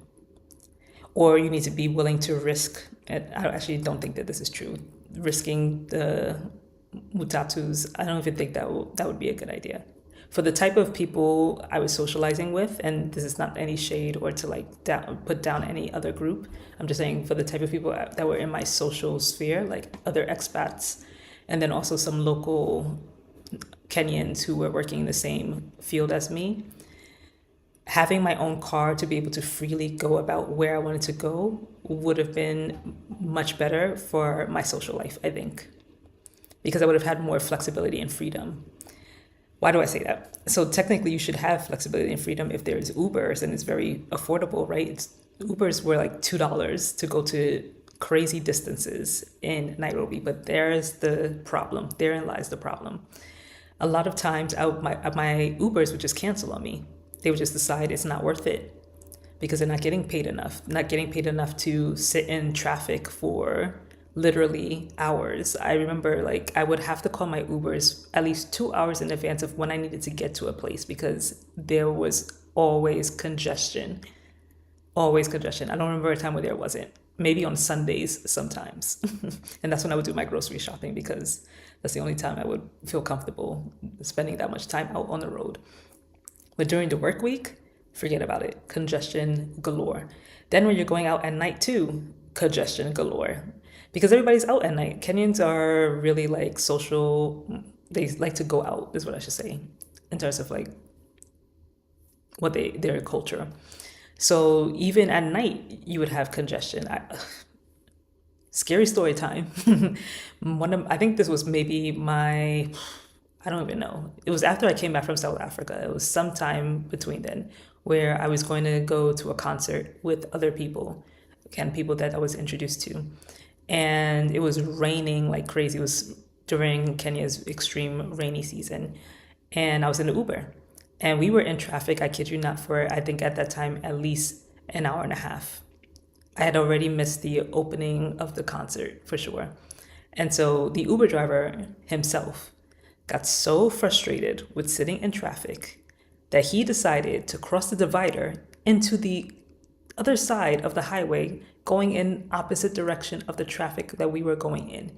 And we literally almost collided right away with a car. Frontal collision. I am here today because of God's grace, because it should have been over then. And this is why I was so deathly afraid of dealing with Ubers as my only form of transportation. But the Kenyans drive on the same side of the road as the British do, and that's not what I'm used to. So I didn't have control over my coming and going. And so again, as a single woman, dealing with that, dealing with Ubers, transportation, to socialize with people, it was just, it was not my thing. If I didn't have to go out, or only if I was extremely craving social interaction, I would not leave my apartment. And so I was extremely lonely. And so if I had to have been stuck there during COVID,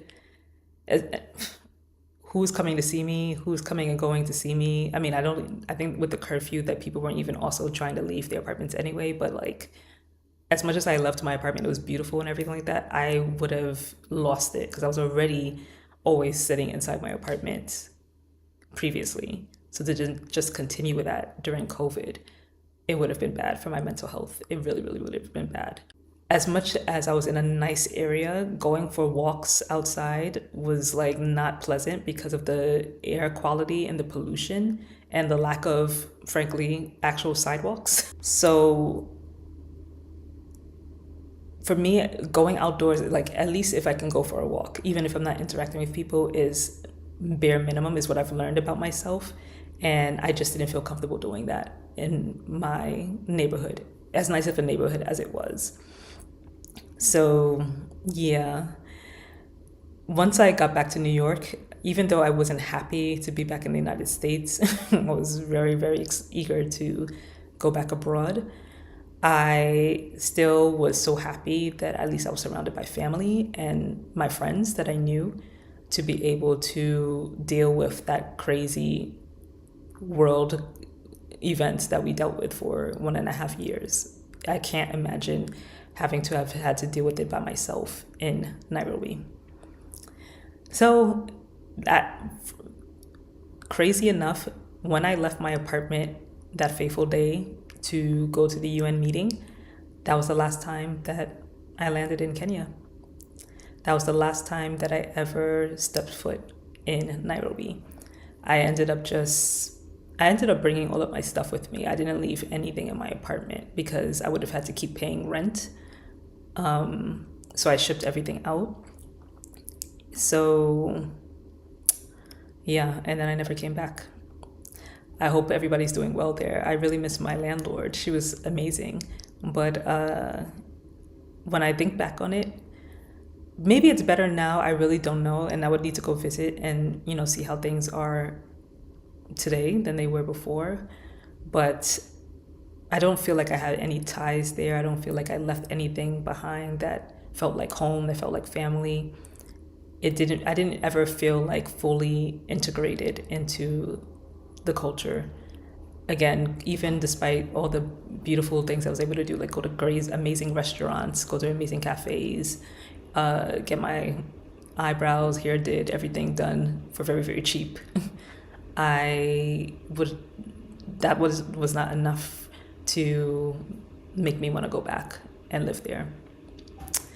And then also I quit my job because the craziness got worse. I don't know if I'm going to go into much depth about what happened with that specific company because I don't know who's going to watch this. Let's just say that it was very, very chaotic, very, very chaotic. And so I ended up leaving that job, that role as well. So yeah, that's my story about how I blew up my life to go experience something that I was a once-in-a-lifetime experience. I didn't really blow up my life. I mean, I got laid off, but I took a chance after my life blew up. And there were some amazing things about it. And there were some things that were significant enough to make me not feel like it was worth going back. But if you are based in Nairobi and you have a different experience, or if you're based somewhere else in Kenya and you think that maybe I should have moved there instead of Nairobi, let me know in the comments below. What are your thoughts about what I just shared? And then just also, what are your thoughts about things that you have to think about in general before moving abroad, let alone whether it's specifically Nairobi or if it's any place on the continent, just things like your mental well-being. Why are you running? Why is it urgent for you to leave right now? Are you making a decision out of desperation or out of careful, calculated thoughtfulness? Do you have access to reliable and trustworthy people to help you find housing, to employ you, things like that, so that you don't end up laid off abroad? Also watch that video on my channel as well.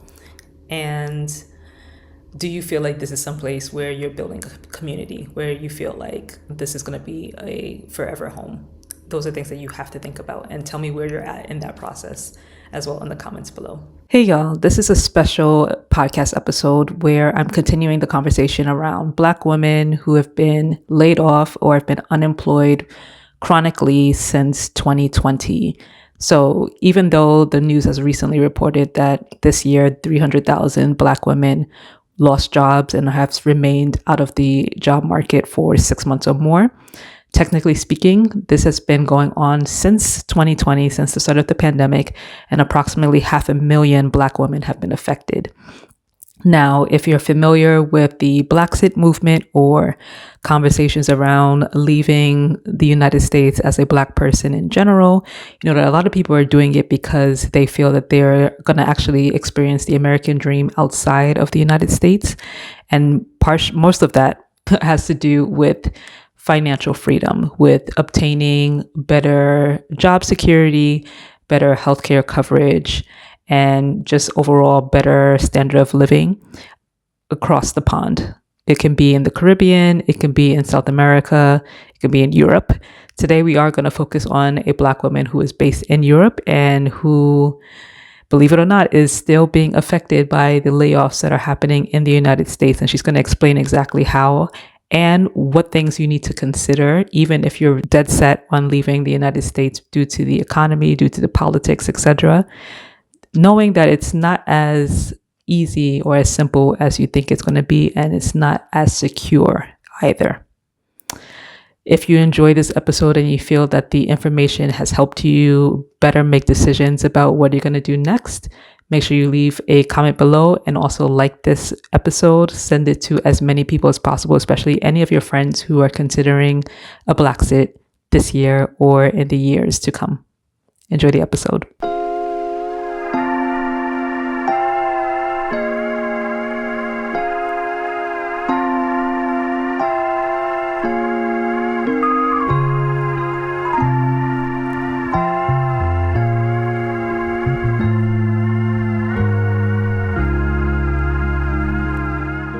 All right. So you said that you were working freelance. You weren't working full time. Is there any reason why you decided to go the freelancing route versus obtaining a full time job? Was it in your control, or explain the circumstances around it?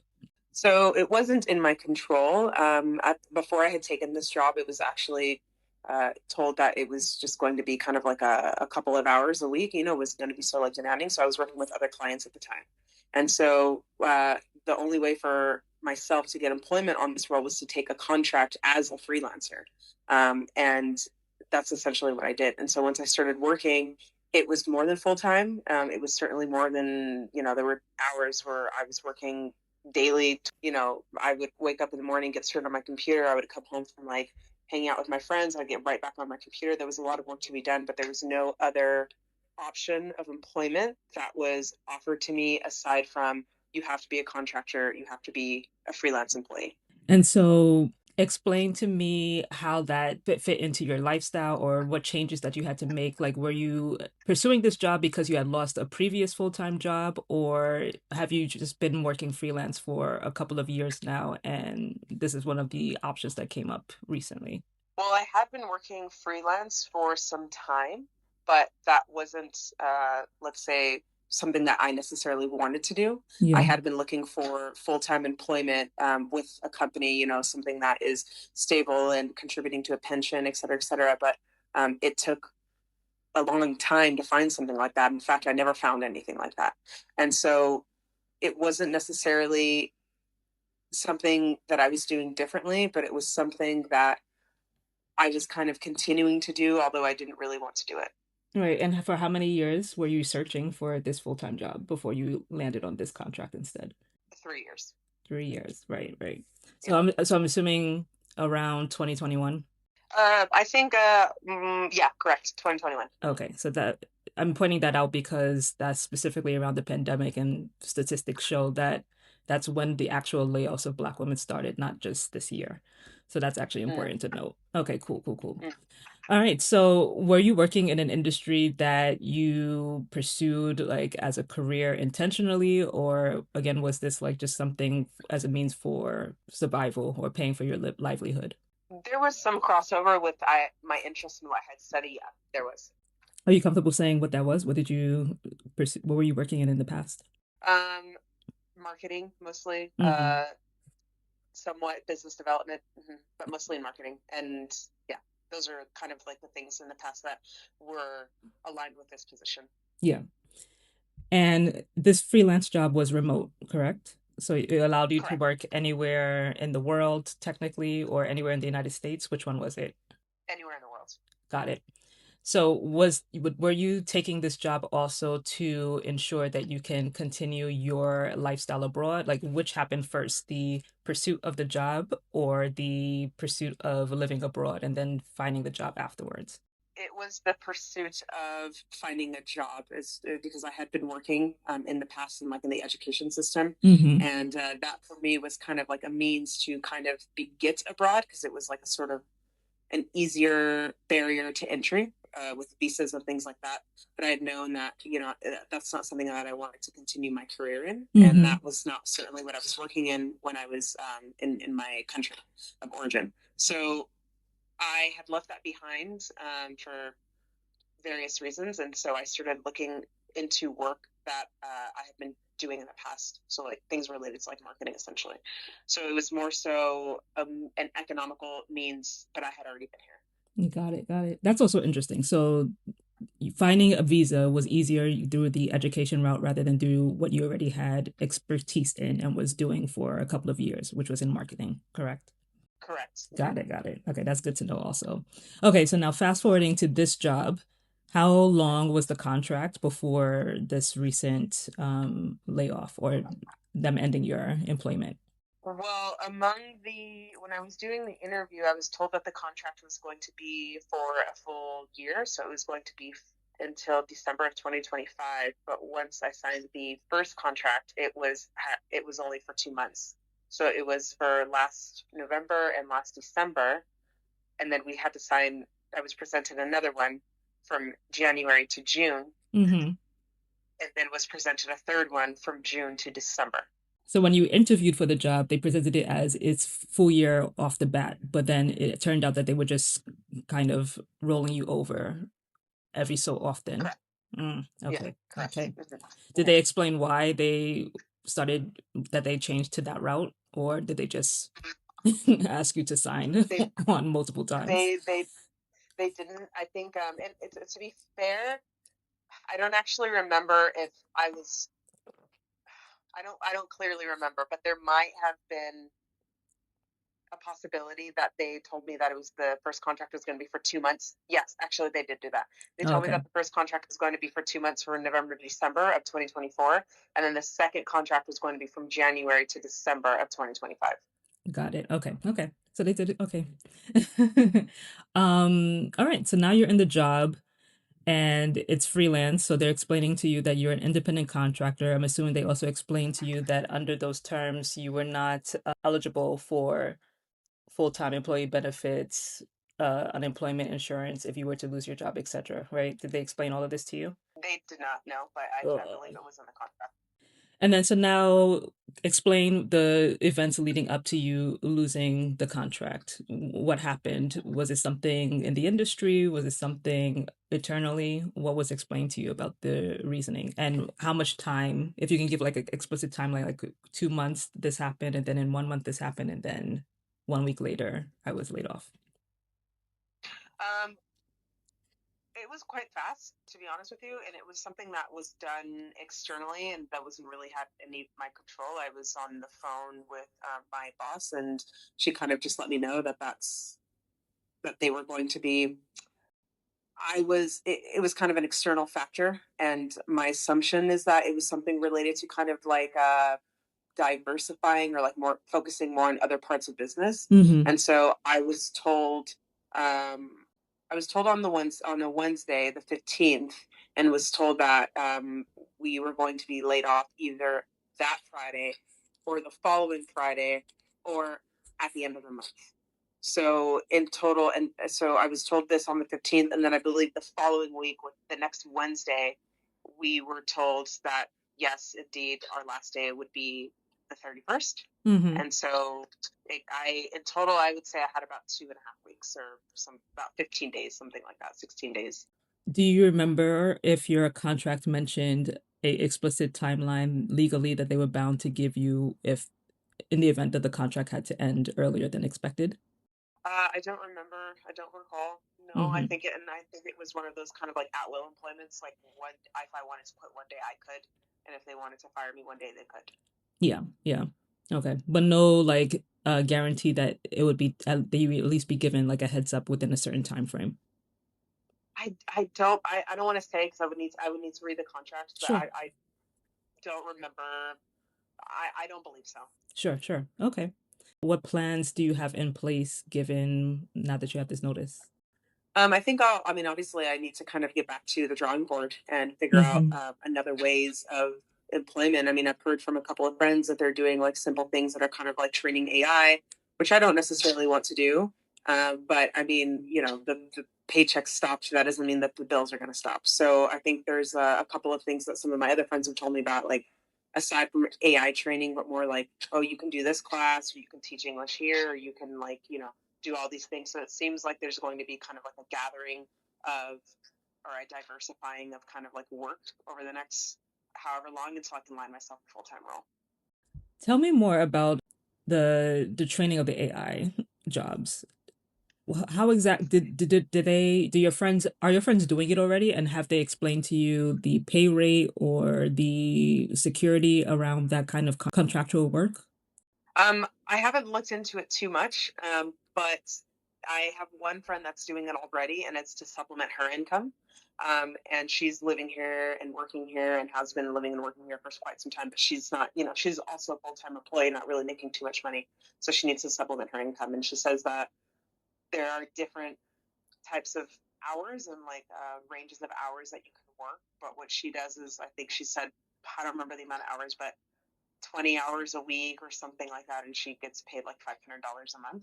I would have to see how that lines up with the reporting that's been going on already that people are getting paid barely minimum wage for these roles. Oh, wow. Yeah, Really?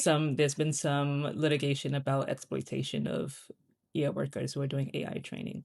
Not to this, Wow. I'm just giving you context for why I'm asking that question. I'm not trying to Okay. sway you one way or the other. But Yeah, yeah, of that's why I was course. curious about that. Okay, okay. I mean, it's not something I want to do. I'm not like passionate about that, but you, you know, I live I'm living in a city that's becoming increasingly expensive as each day goes on. And so there's no way, I mean, I don't have an employment insurance, I don't have anything that really that I can fall back on. And so I need to find something that's even going to be paying me, you know, even if it is $500 a month here, 200 there, another 100 here, like to sort of kind of like spread my time across different fields or departments or workforces to be able to kind of like make ends meet. Fair enough, fair enough. I had an optional question. You can let me know if you wanted to answer it. I'm also curious about how, if you've had these conversations, how Black women who are experiencing these layoffs are discussing the holidays with their families or significant others. Have you had that Mhm. conversation yet? I would assume not because maybe it's because this just happened recently, but how do you assume that conversation would go if it does come up? Well, I Hmm. think that my family at this point knows that they just get my opinions as gifts for the holidays. I think because it's kind of been interesting. It's been like a very tumultuous like job hunting economy over the last couple of years, and so like and generally speaking, I don't usually go home for the holidays. I usually spend it here. And it's kind of like if you're not there, I don't think if I'm not there, they don't really expect me to give them any gifts. And so I won't be there for the holidays. So I don't think that this is something that necessarily pertains to me. But Hmm. with my partner, I mean, obviously, he knows, and it's devastating for the two of us because I was the breadwinner, and so he doesn't really care so much. It's not really important to him to get gifts, so I don't think it's something that we will have like innate like. It's not something that we'll have like a profound conversation around. I don't believe. Hmm. Hmm. So I don't think that this question necessarily pertains to me. Um, Yeah. but I am a gift giver. I love giving gifts to people. I Yeah. love getting nice gifts. I mean, I try not to do. I don't want to necessarily say that I give expensive gifts because but I give gifts to for people, practical things that people actually need in their lives. So yeah, it's definitely that's going to be something that's going to hold me back for sure because I always have like the mindset of like scarcity in the back of my mind. Like it took me like kind of 3 years to land a full time gig or a full Mm. time role, I should say. And so I don't know what's in store for me. It could be that I'm unemployed for a month. It could be for a year. It could be 3 years. I really don't have any idea. So what I Yeah. do kind of have, I need to live off of for the next, I need to make it stretch until I can find something. Absolutely. Yeah. Yeah. I just realized, and this will be my final question, circling back Hmm. to the unemployment insurance. And Hmm. this was triggered because you said you had a partner. So you have your visa right now through what mechanisms, if you're willing to share? Like, is it through because you're married or is it through something else, another arrangement? And then Yeah. also, what are the rules around that visa and then tapping into the local benefits, if there are any, within Madrid or Spain? So I'm on like a family reunification visa with Hmm. my partner, and I mean I have majority of the rights of most citizens in this country because I have only been registered as a freelancer for about a year. Um, the unemployment benefits, which I need to look into more before I kind of like divulge and give more information, but I don't know exactly how much I would actually be eligible for of like getting unemployment because for the first year you're on like a discounted rate, and I believe you only receive a percentage of that discounted rate, and you have to be consecutively working for 12 months before you can receive those benefits. And I will have been working for 11 months. What's my, yeah. So I registered on the 1st of November and my last day at this job is the 31st of October. So I'll just miss it by a day. Oh my God. Yeah. That's insane. Yeah. Not very lucky there. But even still, I was doing research. I was doing a lot of research on my own. Well, I still need to do more research, but I believe it's based off of like what you have paid into the system. And when you're a freelancer for the first year, you're paying a very discounted rate, which is like less than 90 euros a month. And so I believe you're entitled to, I believe it was 70% of that. So 70% of 90 euros is nothing, you know. Yeah, yeah, Don't even know if it'd be worth it to apply for that. yeah. And so just to wrap it all up and just explain to you why this is so helpful, you sharing this story is because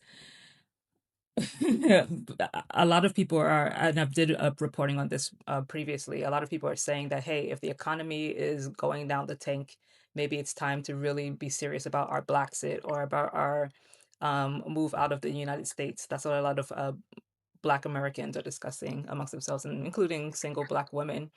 But Sure. as you're sharing, it's like it's no guarantee that if you move abroad, especially if your livelihood is still tied somehow to a U.S. company or a company that is significantly impacted by the U.S. economy, there's no guarantee that just picking up and moving to another country is literally going to protect you from Definitely. those ramifications. So I think having all of this information about, okay, what is the stipulations, even if you do get a specific type of visa when you do move abroad, in terms of how you're protected from layoffs or losing your contractual work? Um, I don't know if you have anything else to share around this, but any like just mutual aid societies or like any expat groups that are offering any kind of support or relief in that regard?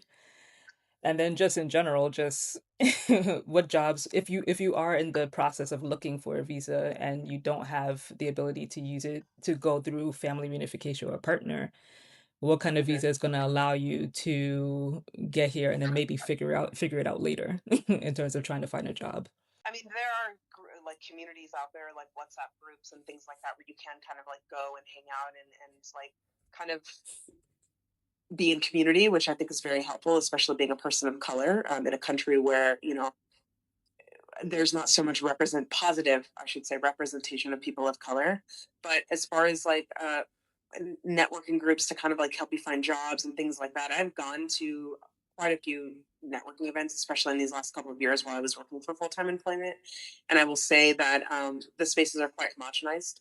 Um, you see, like usually I'm the only person of color in the room, or maybe there's like one or two others, and Hmm. so it can be a little bit difficult to find spaces for networking for people that ran by people that look like us for us. Hmm. A lot of times it's kind of like the opposite, which has been helpful in other points in other parts of my life. But like I think in terms of like community and like just recreational things, there's plenty of like Black groups and things like that here. Like there's lots of Caribbean groups, there's lots of like Black African American groups, there's lots of like expats colored abroad. I mean, I found some all throughout Spain as well as in France as well and Portugal. So there's definitely community, I Yeah. would say. But I will say, and maybe this is just my lack of perhaps research or knowledge, but I will say that I have yet to kind of find groups that are for us, by us, for career advancements and things like that. And I think one other sort of like caveat was, well, one other thing I would like to say is that Yeah. I, when I was on a different visa here, I was tied to my employer, and everybody kind of goes through this once you do this like student program of like teaching English in schools. You only have a visa for 9 months, and Oh my once God. that 9 months is over, you don't have health insurance, you don't have any paychecks, you kind of have to fend for yourself for like the summer months. And the reason why I left my last school was because there was a racial incident. And so they had painted images on the wall of just desperate looking Black families, and there was literally a girl that was painted the same color as a monkey that she was swinging from the tail of the monkey. What? And yes, it was not. It was horrible. Hmm. And so it quite literally locked me in a room with a key. And I was in there for an hour while they were kind of berating me and saying, like, we're not racist. We don't have any problems with racism. You're seeing what you see is what you choose to see. And then the head of studies even went on to say that she didn't know that racism exists in America. This was in 2021, which led me to leave education because I knew I didn't really want to do it. But I was like, okay, this is like the final straw. What happened when I left? I lost the right to my visa. I lost the right to my health insurance. I lost my right to be in the country. And I was in this in between state illegal. I was illegally here for more than a year. I couldn't have a bank account. I couldn't leave the country. I couldn't register for official things. I couldn't do anything. It was like I was like in an open air prison. There was nothing that I could do. And so my partner and I decided to do this family reunification visa. And as we were in the process of doing it, I had no rights as a person here. And the bureaucracy took so long. And in that time period, which I believe is about a year and a half or so, I couldn't do anything here. I couldn't work. I had no access to health insurance. I couldn't have a bank account without being charged like an insane amount of money every month as a foreigner. I couldn't move house because I didn't have a contract. I didn't have anything that showed that I was able to be here in this country Hmm. legally. And Hmm. so it put me in a really, really tough place. And so yeah, I mean, just to kind of go back to what you're saying about this being this kind of like this grand exit of the United States, and I'm behind it for so many other reasons, but it's true that there is socialism in this country and you do have access to kind of like public health insurance and things like that, so long as you are paying into the system. Hmm. But the reality of it is that it's can be very hard if you're coming here by yourself and you don't know anyone or you don't speak the language or you don't know the system or anything like that, which is why community is so important here because you have dozens, hundreds of other folks, Black people of color or people of color who've gone through this and have been here for decades and that can kind of show you the way and tell you what they've done and what they've been through. But if you're coming here and not knowing anyone, it's going to make things very tough because it's hard to find a place to live here now. I mean, it's housing is insanely expensive. I think minimum wage is around, for 40 hours a week, most people are making around, I believe, 1,200 bucks a month, you Yeah. know? Yeah. So it could be more difficult that an employer will sponsor a visa for you to work for them. That's kind of like the main thing that comes to mind because I have two friends here that are Americans that are engineers, both white males, Hmm. and they were able to find jobs where companies sponsor their visas. Hmm. Whereas, like a lot of my other friends who are here who just, kind of graduated college and moved to the States, like they can't find work outside of teaching English. Hmm. Even though in the States they have, sorry, one was an engineer, the other one is an architect, but they are both white men.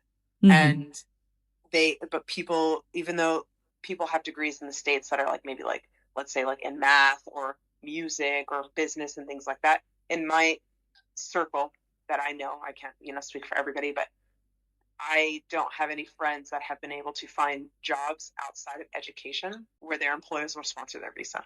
Basically, like really, really competitive spaces that cannot be easily automated and have Correct. very specialized expertise. I have one friend who's a female. She's Black. She's an engineer, and she is working for a Spanish company. But she also is on a family reunification visa. But Right. she was looking for work, but couldn't find a company to sponsor her. Interesting. Yeah, very interesting. But no racism. Yeah. That's not here. I don't know what you talk about. You gave me more than I needed, so I just want to thank you so much for everything that you shared. The Leading Like a Lady podcast was created to remind Black women, young and old, that acting like a lady is exactly what the world needs in leadership. Don't forget to subscribe to the blog so that you receive updates on when we post directly to your email.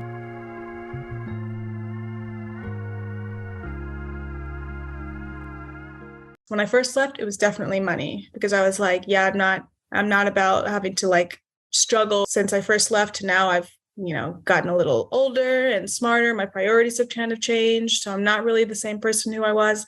even pre-pandemic, it's like you can only have it in a place where it's only you all the time for so long before it really starts to like grind on you a bit. The Leading Like a Lady podcast was created to remind Black women, young and old, that acting like a lady is exactly what the world needs in leadership. Don't forget to subscribe to the blog so that you receive updates on when we post directly to your email. Like I said in my intro to you, I have been writing about Black women, this phenomenon, I would call it, of Black women like leaving the US since at least last year. And I had my own personal first Blaxit in 2019, I think before it was really like popular or people were really thinking about it that much. But I think, and we'll get into a conversation, I think a combination of like the COVID situation plus like things that were going on racially, and then like everybody was just done with their jobs and everybody was quitting. Yeah. There was like an uptick, and I just want to investigate that a little bit more, especially when it comes from the Black women perspective. Yeah. For various reasons that I'm going to go over as we speak. So first, I want to know where are you originally from and where are you now? Yeah, I'm originally from South Carolina, and now I'm living in Spain, in Madrid. In Madrid, okay. I hear different things about Madrid versus Barcelona. Like, which one do you think is actually more conducive to life in general?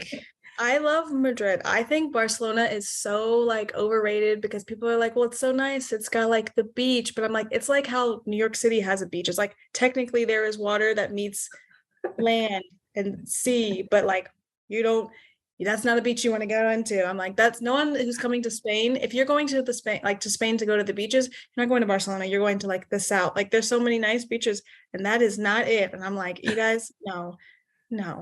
I mean, it's definitely, I think maybe it's a bit more like touristy. So as a place to actually live, I feel like Madrid is more like authentic. You have like a little bit bigger, like I think population wise, and so it's a better mix of people, and like I don't know, it's just more my speed. Where Barcelona is kind of like, I feel like it's got like older people, and most of the expats there are European, so they're like not really like, to me, I'm like, man, you're in Spain now, but you're French, and I'm like, Catalan and French are like cousins. I'm like, no, it's like when people are like, I'm like, you're an expat but you're from Portugal, but I'm like, you guys are basically sisters. This is more or less the same. I'm like, I'm like, even when before I left the country, I moved from South Carolina to Arizona, and I'm like, that was way more of a move than what you're describing, and you've technically changed countries, but like it's not very far. It's not that different. Like it's all more or less intertwined, but I don't know. I'm just never really that sold with Barcelona. So I have so many other like tangential questions about that. Of course, hit me. What you just shared with me is a good transition to what my main question is for like all Black women who are moving abroad. If you had to pick one that was the biggest priority, money, community, or healing, and interpret that however you want to, which was the biggest priority and why? Ooh, that's so hard because I feel like it's changed for me from when I first left to now. Because when I first left, it was definitely money, because I was like, yeah, I'm not about having to like struggle. And I mean, I do kind of enjoy a little bit of the hustle, but I'm like, I don't want to feel like I'm struggling for the rest of my life, because I'm like, you're gonna have to be working until you're 60 something. I'm like, I can't imagine the idea of 40 years of just trying so hard to barely make it just to survive. I was like, that's just that can't be it. I mean, I know that that's done by people all the time, but I was like, if I can find a better solution, I'm gonna go with it. And that was when I first left. But now, and maybe it's more post-pandemic, I'm kind of more into my quality of life overall, the things that I like. If I'm genuinely happy with my day-to-day life, like, yes, if I have a job where I want to still make enough money to live and to thrive, but I don't want to feel like that's inhibiting me from going to a place where I can be my best self and live my best life and do the things that I want to do. Maybe, I don't know if it's just time, as in like since I first left to now, I've gotten a little older and smarter. My priorities have kind of changed. So I'm not really the same person who I was. So maybe that's part of it. I mean, I left when I was 23. And also it's probably the location. I went to China, Oh, which is wow. like an absolute like 180 from everything in the US. And the money was great. It was really a good time, but it wasn't like, I mean, there was basically really no community. I mean, it's China. There's just not a lot of expats. So it was a little bit isolating at times. Mhm. So it helped me achieve other goals, financial goals, travel goals for sure. But there was the part where I'm like, it's not really something that I felt was sustainable, because even pre-pandemic, it's like you can only have it in a place where it's only you all the time for so long before it really starts to like grind on you a bit. So is your answer, it sounds like it's like a spectrum between community and healing. Like the community is Yes. pushing you towards the healing. Yeah, And I would say you're it's going back and forth. definitely around there, because I'm changing jobs. Actually, so I'm like kind of all over the place this week, but I'm changing Yeah. jobs this week into one that's kind of going to take a pay cut, but more aligned with what I'm actually passionate about. And so I'm like, okay, this is the thing. Like, this is me trying to continue into that direction of being like, okay, this is important. Obviously, it's important that I have to pay my bills, but it's also important that I find joy in the thing that I have to do for 8 hours a day. If I'm going to do it, let's Yeah. not make it something that's going to drain me. Yeah. So you left at 23. That's like a very young age to say, I'm done. Now, Yeah. listen, actually, I lied in the beginning. My first actual Black sit was for grad school when I went to London. And Okay. I was 22. Hmm. So I kind of get it too. Like you're in a totally different mind space. And it's more like I just need to survive, or like I feel like I'm, being suffocated right now versus like Hmm. when you get more mature. My question for you, I guess, it's gonna be a lot, but bear with me. Because I feel like there's so much to unpack in all the things that you said. So if you can take yourself back to when you were 23, how, because you said it was money first, like how desperate of a situation was the money situation? Was it that, I'm doing okay, and if I just keep going at this rate, I'll be fine, but I'm not thriving, versus I am literally not going to be able to continue doing this. Like I will literally end up unhoused or Yeah. I mean, it wasn't so extreme that I would be unhoused, but I was a teacher. And I mean, a teacher in Phoenix, so not the most expensive city necessarily in the US. But even with that, it's like I was teaching full time, but I was also, nannying and tutoring and babysitting and other things, so that I would have like enough money, because that job covered kind of pretty much all of my normal living expenses. But if I wanted to do anything else, anything that was for me, of travel, do this, do that, that was going to have to be basically the second job that I had. And it kind of also overlapped, because when I was in my second year, I think, yeah, second year in Phoenix, I also started grad school, and I was trying to work on my master's in social work.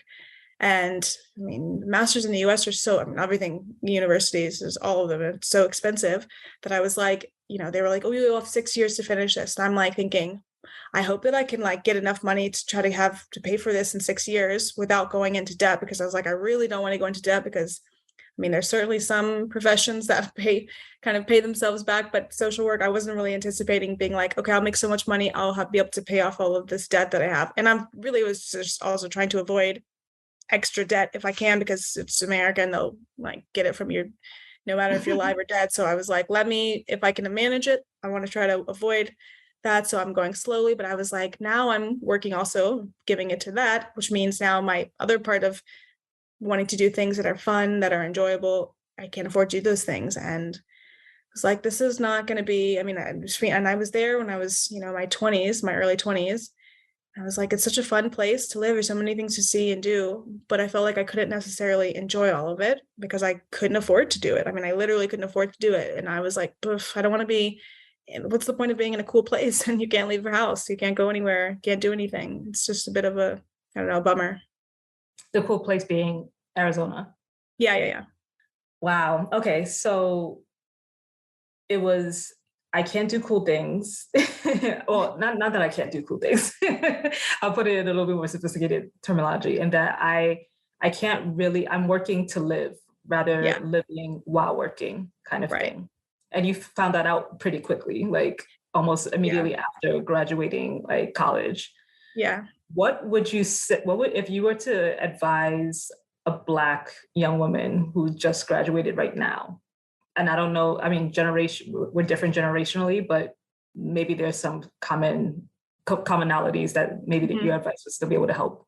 If you're just getting out of college right now and you're thinking about, do I just continue to start my life foundationally here where I'm originally from as, you know, an American versus immediately start a new life abroad, what would you say?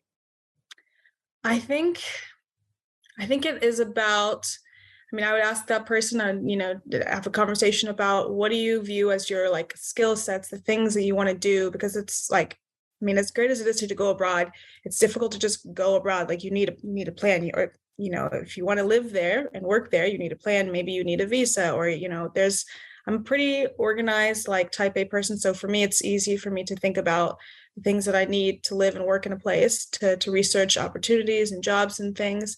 But definitely, having a conversation about, what's the thing that you think you can bring that you have now to another place, and how do you think that that translates? Because there are a lot of things that do, especially with the pandemic, there's so many things that translate because there's so many things that can be done online now and remotely.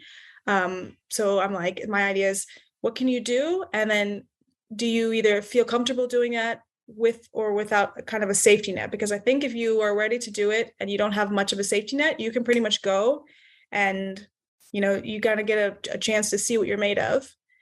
But if you feel more comfortable, like not just immediately going off on your own and then really feeling potentially isolated, it's important to kind of maybe get a little bit of a base in the US first, a year or two, where you either work and try to save some money, whether you travel to the place where you want to live, to scope it out, to see what the options are there, what's a good place and everything, because it is hard to do just out of the blue. I mean, I say I went to China, but I technically, it was like a transfer from my school to a different school there. So it was really helpful in that it was pretty supportive in helping finding housing and the flights and the moving and everything. So it was like, I don't think I would have ever been able to do it 100% on my own. So those are the kind of things where I would say, if you are either prepared to do it 100% on your own, like recognize that that's going to be difficult. I just don't see there really being any situation where that's ever going to be easy, unless we get rid of passports and visas. That's always going to be a hard thing to do.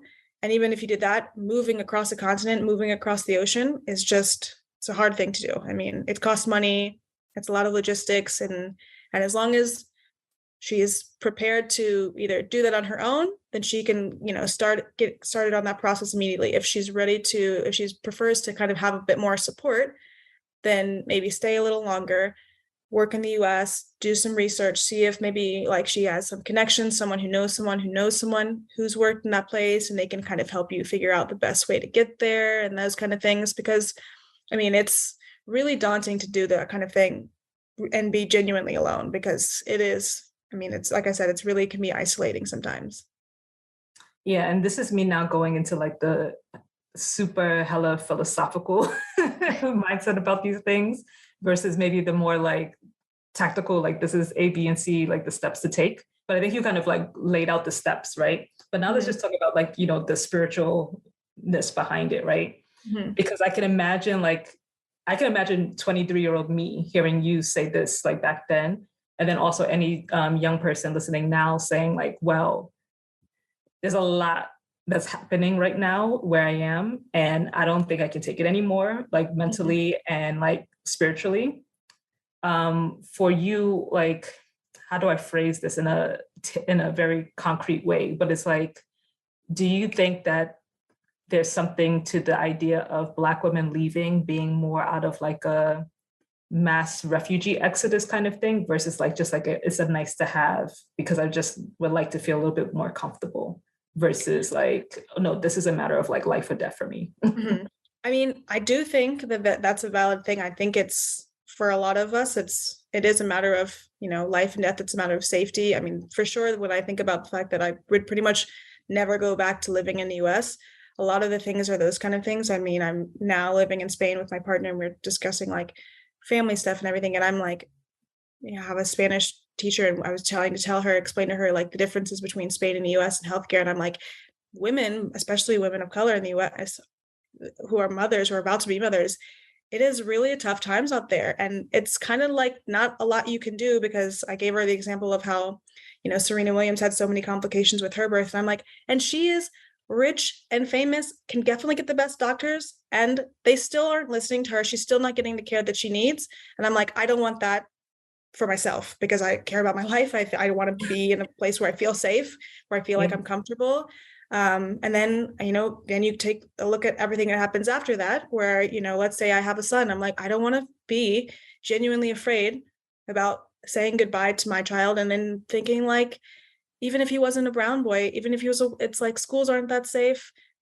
No, there's no place there's ever, I mean, there could be literally shooting at any place at any time. And I'm like, that's the kind of thing where I'm like, you can get used to it and you can kind of just learn to accept it. But then there's the part where if you really care about your own safety and then you start to think about the future and maybe you have a kid or your family and then their safety. I mean, I have only brothers and I don't really know exactly how my parents have managed to, let them go and be genuinely afraid about what's going to happen, what could happen. And it's real. And it's not something that like, it's just not a privilege that we have as women of color to just write it off and say, well, it doesn't matter. It's not important, because it is. And it could happen to anyone at any point. And it's probably either happened to, maybe not as specifically, but tangentially, someone, or someone who, but like, even if you don't, you can read the news, you can watch TV, you can see all this information.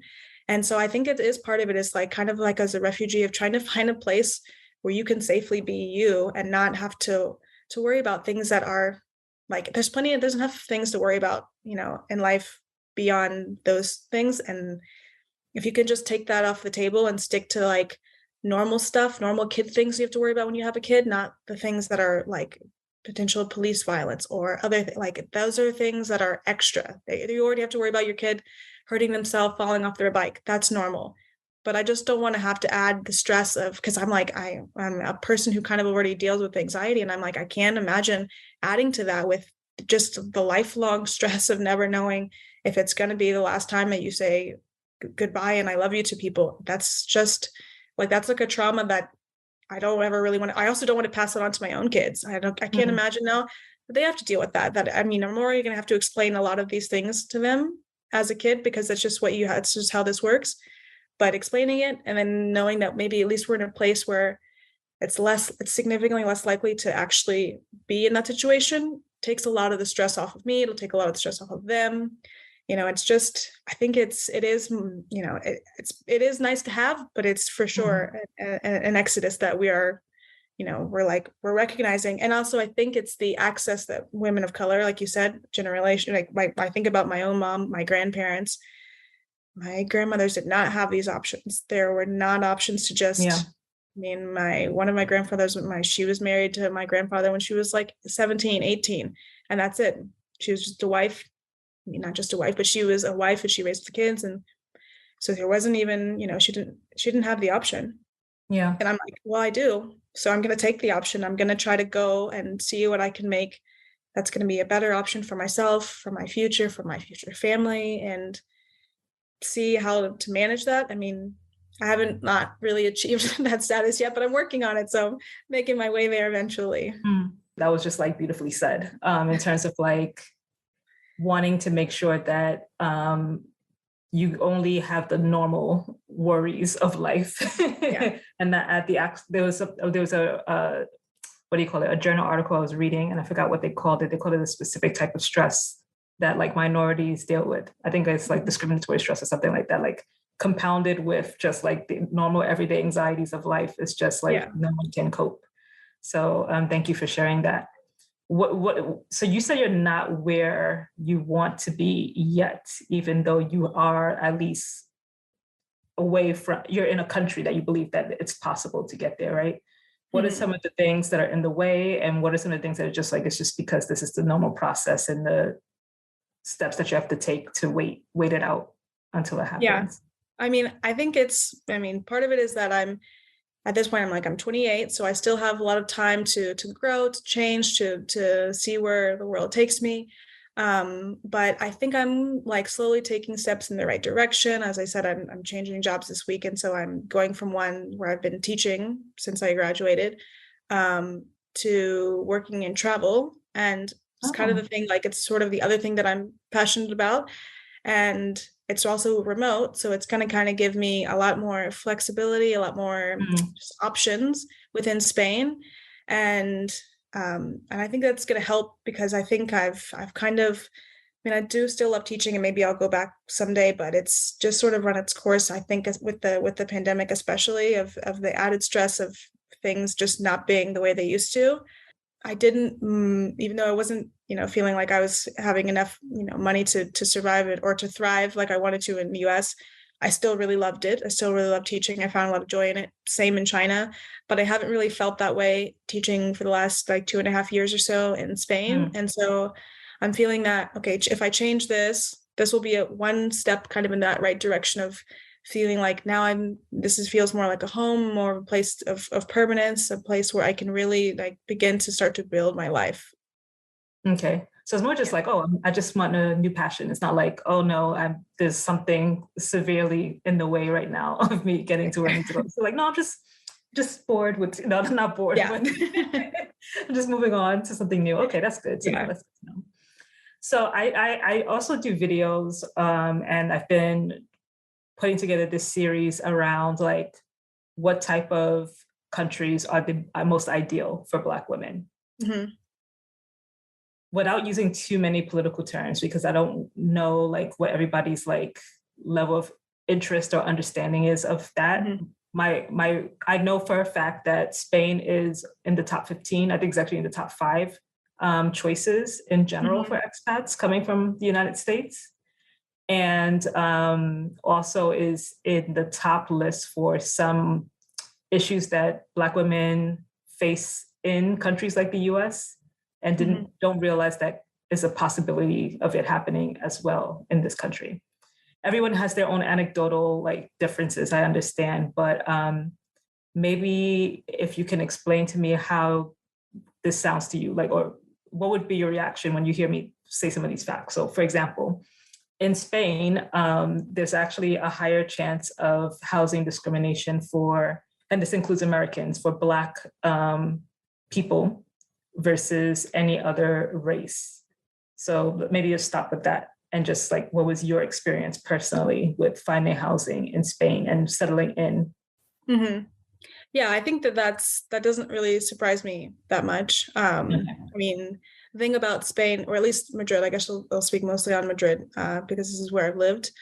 But it's like you've got the different neighborhoods, and there's kind of like one or two that are definitely like if you can. I mean, the one that I live in, it's a nice neighborhood, it's cool, but I could go walk around and potentially for hours not see another brown person. Now, if I go to a neighborhood that's like one or two over, now I'm in a place where you can find like there's like places to find stuff for a Black hair care and this and that. Now, finding the housing in the one neighborhood versus the other, it's very different experiences, and even more Mm, so when you look at the center, because there are some, for example, there's a neighborhood called Salamanca. It's pretty much like the place where you can find all the high-end shopping and blah blah blah. Those places are going to be the ones where, especially if you have a what do you call it, like a broker, like a realtor who's meeting you to show you the place. I feel like there have been times when they're like, oh, well, you have to make this or that much money. And I'm like, okay. And then they meet you and they're like, oh, but actually you need this and that too. And I'm like, yeah, but that doesn't make sense because that's not what we talked about. And mm, that's not really how this works. And then in the end, they're like, oh, no, someone else, you know, has the apartment now. And I'm like, it's still listed. So maybe it's just a delay, but also I think that it's probably available and you just don't want to rent it to me. But that's fine. I mean, whatever. It's not like I can actually do anything about it, but it doesn't surprise me that like it's just it tracks. But I think for Madrid, a lot of it depends on if you're meeting with the owners individually, because I've had the most success actually meeting with like older Spanish men who are like dads, like dad age, where I'm like, oh, you guys are like nice to all like young women because you're like, oh, my daughter also is like, doing this. And then I'm like, okay, we have like, there's a bit more of a connection and empathy. But when I've Mhm. ever had to go through like a third party and a broker, that's when it typically is a little bit more like, well, we'll see what we can do. And I'm like, okay, I know what that means, but thank you. That is interesting. Because I thought that it would be the opposite. Like if they see you, like you would think that Mhm. the broker gives some kind of objectivity, right? Because it's like they're Mhm. seeing a natural born, I'm assuming Spanish person acting on your behalf versus like you seeing you directly and like, nope, I clearly see you are a Black woman. I Mhm. don't want you by Yeah. what you're saying is the opposite. Yeah. Unless they're like a nice, cool grandpa or Yeah. nice dad Yeah. type of person. In terms of community, then, because it seems like that was important. That was the reason why you decided to move away from China to then go to Spain. What kind of community of Black women are you finding? And is it the type that you anticipated that is meeting your needs? Or, how is it different or similar to the community that you might have had when you were in the States? Mhm. I would say, I mean, there's like a pretty large community. I mean, we have like our little group. It's like Melanin Madrid, so it's fine. Like there's events, there's I different saw that things. Facebook group. I think I joined it or I tried to Yeah, join it. I'm still yeah. waiting. It's pretty like well connected. I would say the one of the hardest parts is that, and I don't know if it's Madrid specifically, or if it's Spain, or if it's like post pandemic. But I feel like one of the hardest parts is that people are kind of coming in and out of Spain. And so in the 2.5 years that I've been here, I probably only still have like two friends that I've been friends with the whole time because people come, they stay for a year and then they leave. And so that part of the community is the most difficult because I mean, that's one of the things about changing jobs is I'm like looking forward to having more time because at this point, it's difficult for me to meet new people. I mean, I have the friends that I have, but there's only probably three of them left that haven't gone either back to the US or gone to a different country. And I'm like, it's important to me, like you said, to have this community. But I also am like, well, with my old job, I didn't have the time to meet new people and to do all these different things.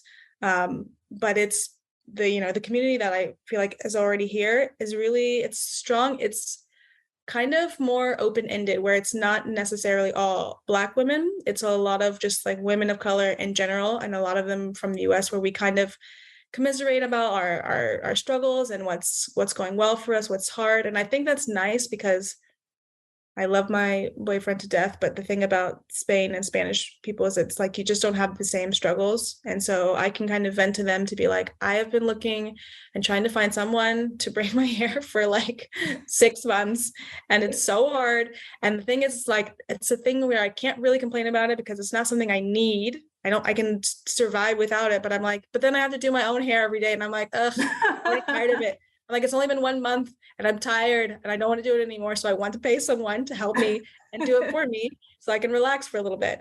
And it's like my like Spanish friends can empathize and can say this or that, and sometimes even offer suggestions where I'm like, no, don't trust that at all. I'm sorry, if you don't have like actual experience with this person, I'm not doing it. But that's another thing about the community is they can kind of give you recommendations and experience, and like, this is what has gone well for me, because some of them, I mean, some of my friends have lived here for like 5, 6, 7 years, so they're Mm. really kind of been here long enough to experience it. This is their home now. They're really well connected and kind of have their finger on the pulse so they can help. But I do feel like it's the hard part is that people are kind of sometimes feels like they're passing through.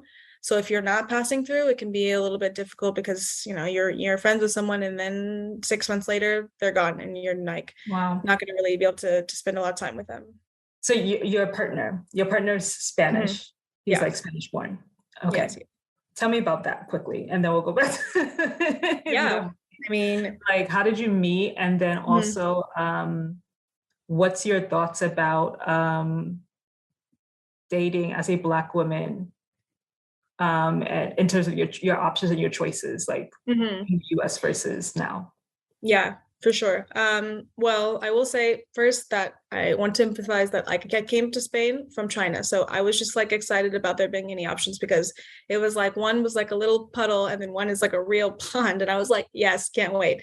And not just China, but like I left in July of 2020. So like really peak pandemic. And so I was like, Mm. can't wait to get to Spain. I'm gonna spread my wings. I'm gonna make up for all the lost time. But initially, I'm not gonna lie, I was a bit disappointed in the first like Spanish men that I was like dating and stuff because I was like, oh, let me just get on Tinder or Bumble or whatever and kind of just put some feelers out. A little bit disappointed. I mean, I think probably part of it I knew that it's like I mean, there are a decent amount of women of color in in Spain. I think the thing is that a lot of them, because it's just like North, like Africa is just closer than the US, a lot of them Yeah. are either of African descent, or I mean, a lot of them are Spanish, but their families have come from at some point. But it's to find the one that's American is uncommon, a little bit more uncommon. So it's kind of like, I had the idea of not being like that exotic, but the combination of being a woman of color and American kind of up the ante a little bit.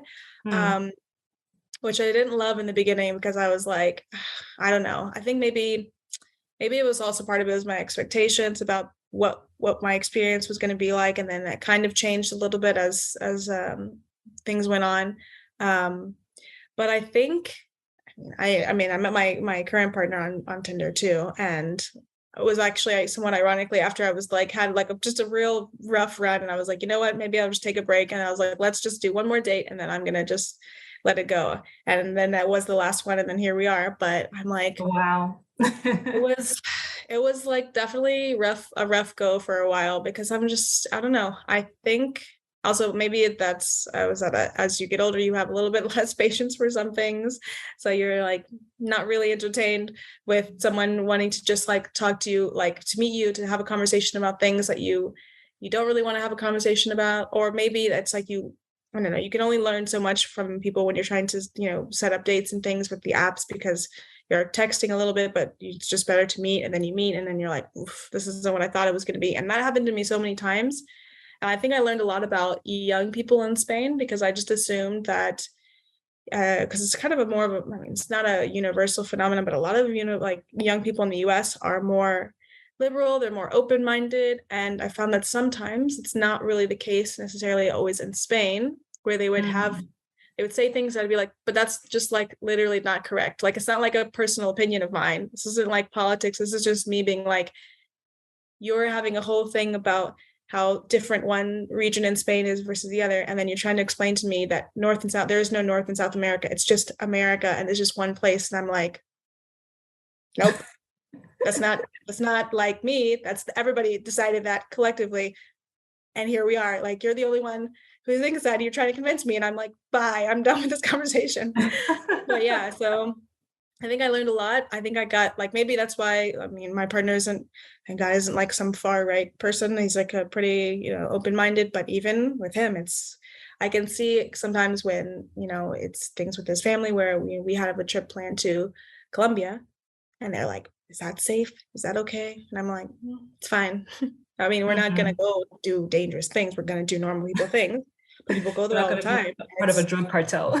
Yeah, I'm like, it's like Cartagena, and Cartagena is basically like the Miami of Colombia. And I'm like, how can I say this nicely? My like open-mindedness to that for people who are living in Western countries and are, for the most part, very well educated, well traveled is like very low. I just don't have a lot of tolerance for it because it was a thing that happened in China, but I'm like, okay, but this is China. These people, like a lot of my, I'm like, these are friends of mine who have these weird beliefs that don't really make sense. I'm like, they've never left China. There's no Google, there's no Facebook, there's no Twitter, if the Chinese government isn't telling them, then they don't know about it. Mm. So they don't know about stuff. That's fine. But I'm like, no, you're living in a Western European country. You are going to an English speaking school where you've traveled all this way and you've done this and you've done that. And I'm like, I don't know if I have the same like Mm. leeway to that kind of thing because I'm like, you could find out this kind of information or you could learn about something. You could Yeah. just watch a Netflix documentary, which someone in China maybe can't do. But you could, and you still just like you have the information, you just don't care to learn it, which I'm like, nah, that's not cool. It's like we're all learning all the time. Well, we should be. So I have two questions. I remember the question that about the community, so I'm going to quickly ask that question before I forget. But I hope I Okay. don't forget this other one. Because I want to know more about the diversity of the Black women that you're in community with also, right? Like, do you feel like it's a particular type of Black woman that is maybe living in Spain specifically, but also living abroad versus, Yeah. the ones that maybe probably need the escape the most? And then how do you feel about that? I In addition to think, dealing with the diversity of thought around people who are actually from Spain.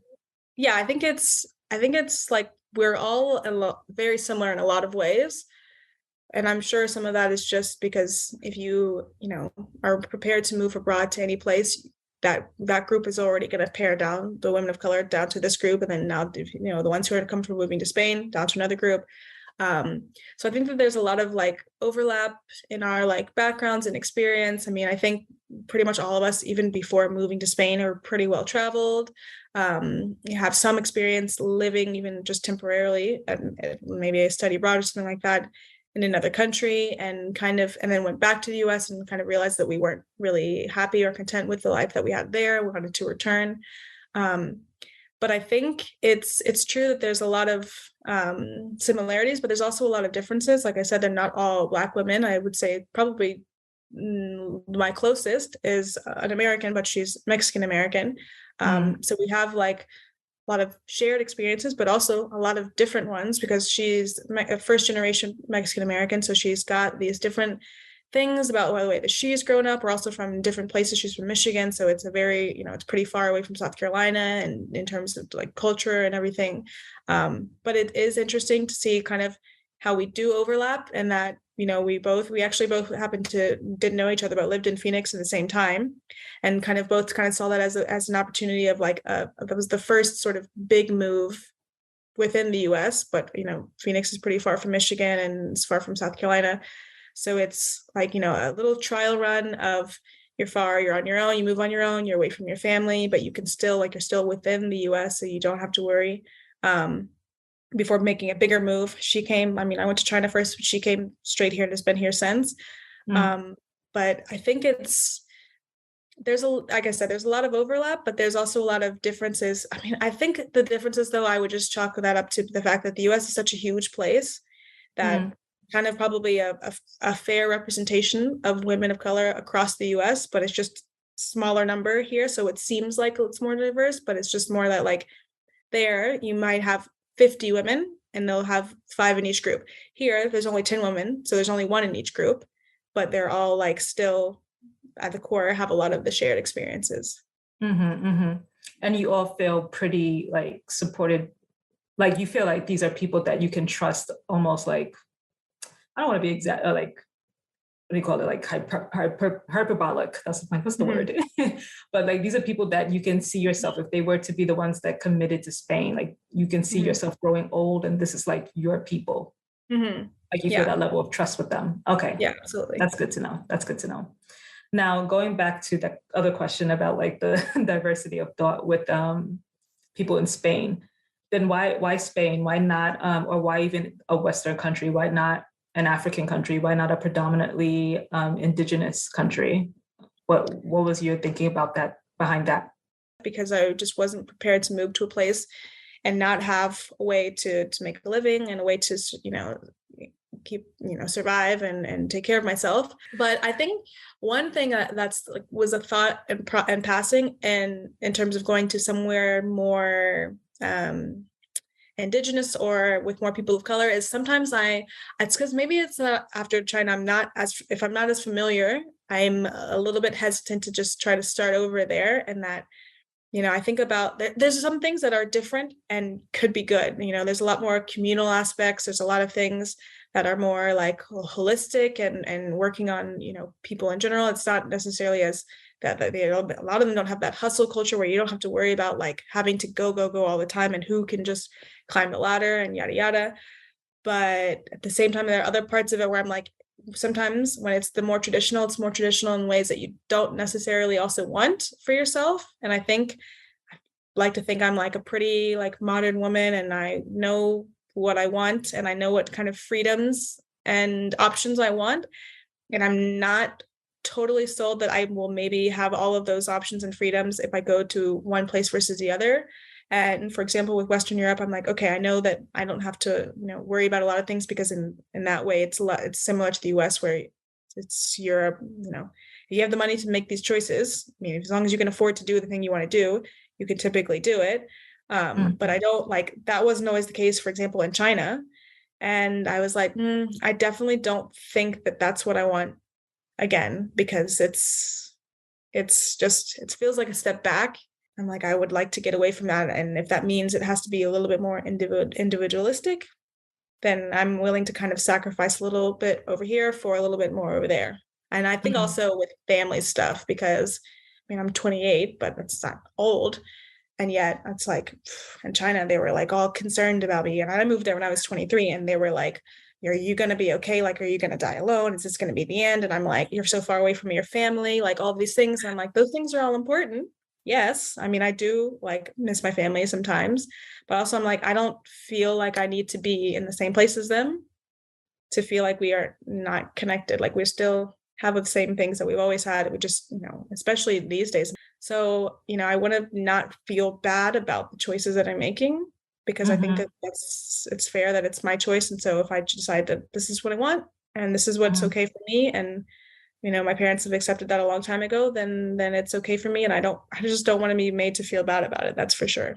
I think because you've kind of answered some of my other questions, like for example, how much do you? Well, I might ask you this question, but it's not required it's for you to answer. Okay. But I think you've answered a lot of questions about like just where you are in terms of your. When I say political, I don't mean like necessarily leftist or rightist. But I just mean in terms of like what you ethically, maybe your morals, like your ethical, Mm-hmm. your moral compass. Mm-hmm. So it seems like that's also being considered as you're deciding, what to do with this life abroad. Plus, Mm-hmm. like the like actual logistics about it, like where to live, like what's affordable, etc. Mm-hmm. Do you my technical last question for you, and then there'll be the optional one. You can decide if you Okay. can answer. My last question for you is that do you feel at all that the blue passport is what's making this relatively easy for you as a Black woman abroad? I mean, I do think it helps. I would feel like it would be naive to be like, oh, if I had a Sinhalese or I don't know, a Ghanaian passport, I would be smooth sailing because that's just not true. And I feel I've experienced enough like secondhand of just seeing because it's like, for example, in the EU, you come in and there's a line for EU and then everything else. And everything it doesn't matter, everything else is going over there. So you can kind of see how things go, and I think it helps. It definitely does. And I mean, it's not any different than the fact that like, I mean, it's obvious in that, it's the blue passport, but it's just the being American and that, okay, I'm a brown person and I'm walking around. This person is doing this or that. And then they are hearing me speaking English and they hear it like this and they're like, oh, okay, you know, American. And I'm like, yeah, but that's not I mean, you were prepared to go the opposite direction when you weren't really sure and that's not like that's not I mean that's definitely something I would say I've experienced that more in other countries in Europe where the population of brown people, especially brown women, is greater, which is why I really don't like France. I'm like the last time that we went to Bordeaux and I genuinely that's probably the first time in my life that we went on a trip where I was like prepared to leave early and just be like just call it, just pack it up and like let's go because I'm just not here for any of this. Yeah. Sometimes I feel that way in certain places in Belgium where I'm like, again, I mean, I guess Belgium is like adjacently not France, but kind of. And I'm like, this is not what I signed up for. I don't, this is like, I'm like, Spain has, it's also probably a good exercise for me to go and then remember that like, okay, whenever I have a rough day in Spain, I'm like, yeah, but I could be in a place like this could be, I could be living in France. And I'm like, I mean, I wouldn't ever, but for example, and like I said, in Spain, it's like the blue passport really helps. But I think in France, it's like kind of like, they're like, close enough to what we don't like. And that's it. And then that's it. And I'm like, I can't really deal with that. And it's like an extra weight on top of everything else. And so it helps. And I mean, I'm interested to see because I've not been back to South America in a really long time, and we're going to go to Colombia in Semana Santa, so like Easter, like April. So I'm really Hmm. interested to see kind of how that plays out because I mean, Colombia also has a really huge like Afro Latino population, Hmm. so it'll be interesting to see like It is hilarious to hear you say, "Oh, but I could be living in France," because like for some people, be like, "Oh, but France is like the romantic country," but it's like, nah, it's actually ugh, the the the latter. only thing more overrated than Yeah. Barcelona is the whole country of France. I'm like, what? I'm like, what does French have that? What's good? The food? I'm like, I don't feel like really French food. Desserts, yes. Pastries, yes. Wine, yes. Food, it's just food and cheese. Everything smells like cheese. And I don't even eat cheese. I'm like, I'm lactose intolerant. So I'm like, I'm not even here for this. I want no part of Oh this. my I'm like, the people god. aren't that nice. The weather isn't that great. You go to Paris once, you've seen it all. It's fine. And even then, you only see it from the outside because some of the museums are so freaking expensive. And I'm like, bye. I just don't want any part of it. I cannot be bothered with France. The only good, somewhat French thing is Morocco. And I'm like, that's only good because it's still African and they've managed to like separate themselves. But get out of here. I just can't stay. I can't handle it. I can't. I studied French since I was 11 years old, specifically because I was like, one day I'm gonna move to Paris and I'm gonna have so much fun. And then Uh-huh. I went to Paris while I was in grad school in London, and I was like, oh, they don't like me Yeah. here. Yeah, especially in Paris.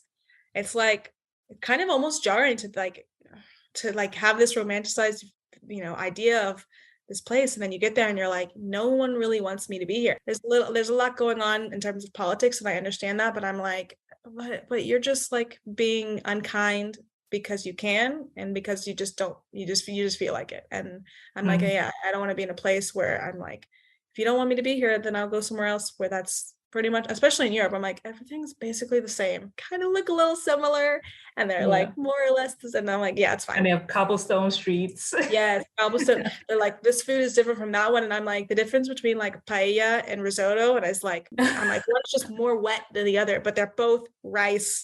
They're both rice. And half of it's stolen too. That's the other thing about Europe. I'm Oh, like, you don't guys forget are out about that. here like truly acting like they've like discovered things, always discovering stuff that happens to already be there. And I'm like, yeah, can't Well, be bothered. guess what? You indirectly answered my optional last question, which Oh was no, what was it? it was how much are you keeping up with politics of the country that you're living in? But it seems like you're like in tune and tapped into everything. You're like, I know what's going on over there. I know what's going on over there. I mean, I tried to like keep up with it a little bit.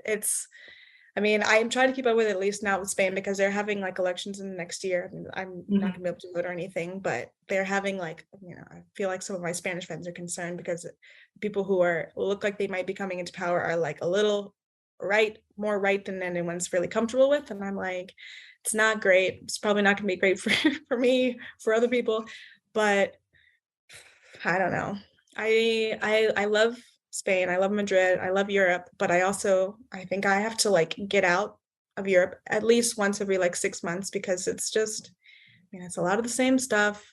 And you just go to a place and you remember. I mean, I remember when I was living in China, I went for one Christmas and did like a safari. And we the minute we landed in South Africa, I was like, oh, I was like, thank God. I remember that brown people do exist. I'm like, she is gorgeous. She is gorgeous. I'm like, look at her hair. She doesn't even have hair. She shaved her head and she's like friggin' regular person who's working the South African version of TSA, but could also be like America's Next Top Model. I don't know. And I'm like, this is all the magic that I needed, small dose of. He Yeah. was like, like, this is an airport, Sarah. And I was like, I don't care. It's a brown people airport. So it's for me, it's not for you. And sorry, but nothing that's in Spain is for me and not for you. Nothing. Well, last question. So Okay. after all of this being said, would you recommend Black women moving to Spain and why? Or why not? Yeah, I definitely would. I think like I mean, it's a really nice place. It's super, I mean, I guess I should have, I feel like I'm now contradicting myself. There are people who are very conservative, who are Yeah. typically older, and Spain does have a lot of old people, but you're probably not going to actually, unless that's your like job somehow, you're not probably interacting with a lot of them. So you're going to be interacting with young people who have, lived in different countries and visited different countries, and they've, are more open-minded. They watch all these different Netflix shows, so they know things about places that they haven't even visited. And so it's really like, it's a place that's open, and, the people are really nice. Spanish isn't that hard to learn, relatively speaking. Mandarin is so much more difficult. So honestly, Yeah. Spanish is like easy if you compare the two. So it's like, and even if you don't speak Spanish, there's a lot of, you can really survive without it. You're probably going to have a bit of a harder time, but you can make it work. You can meet friends.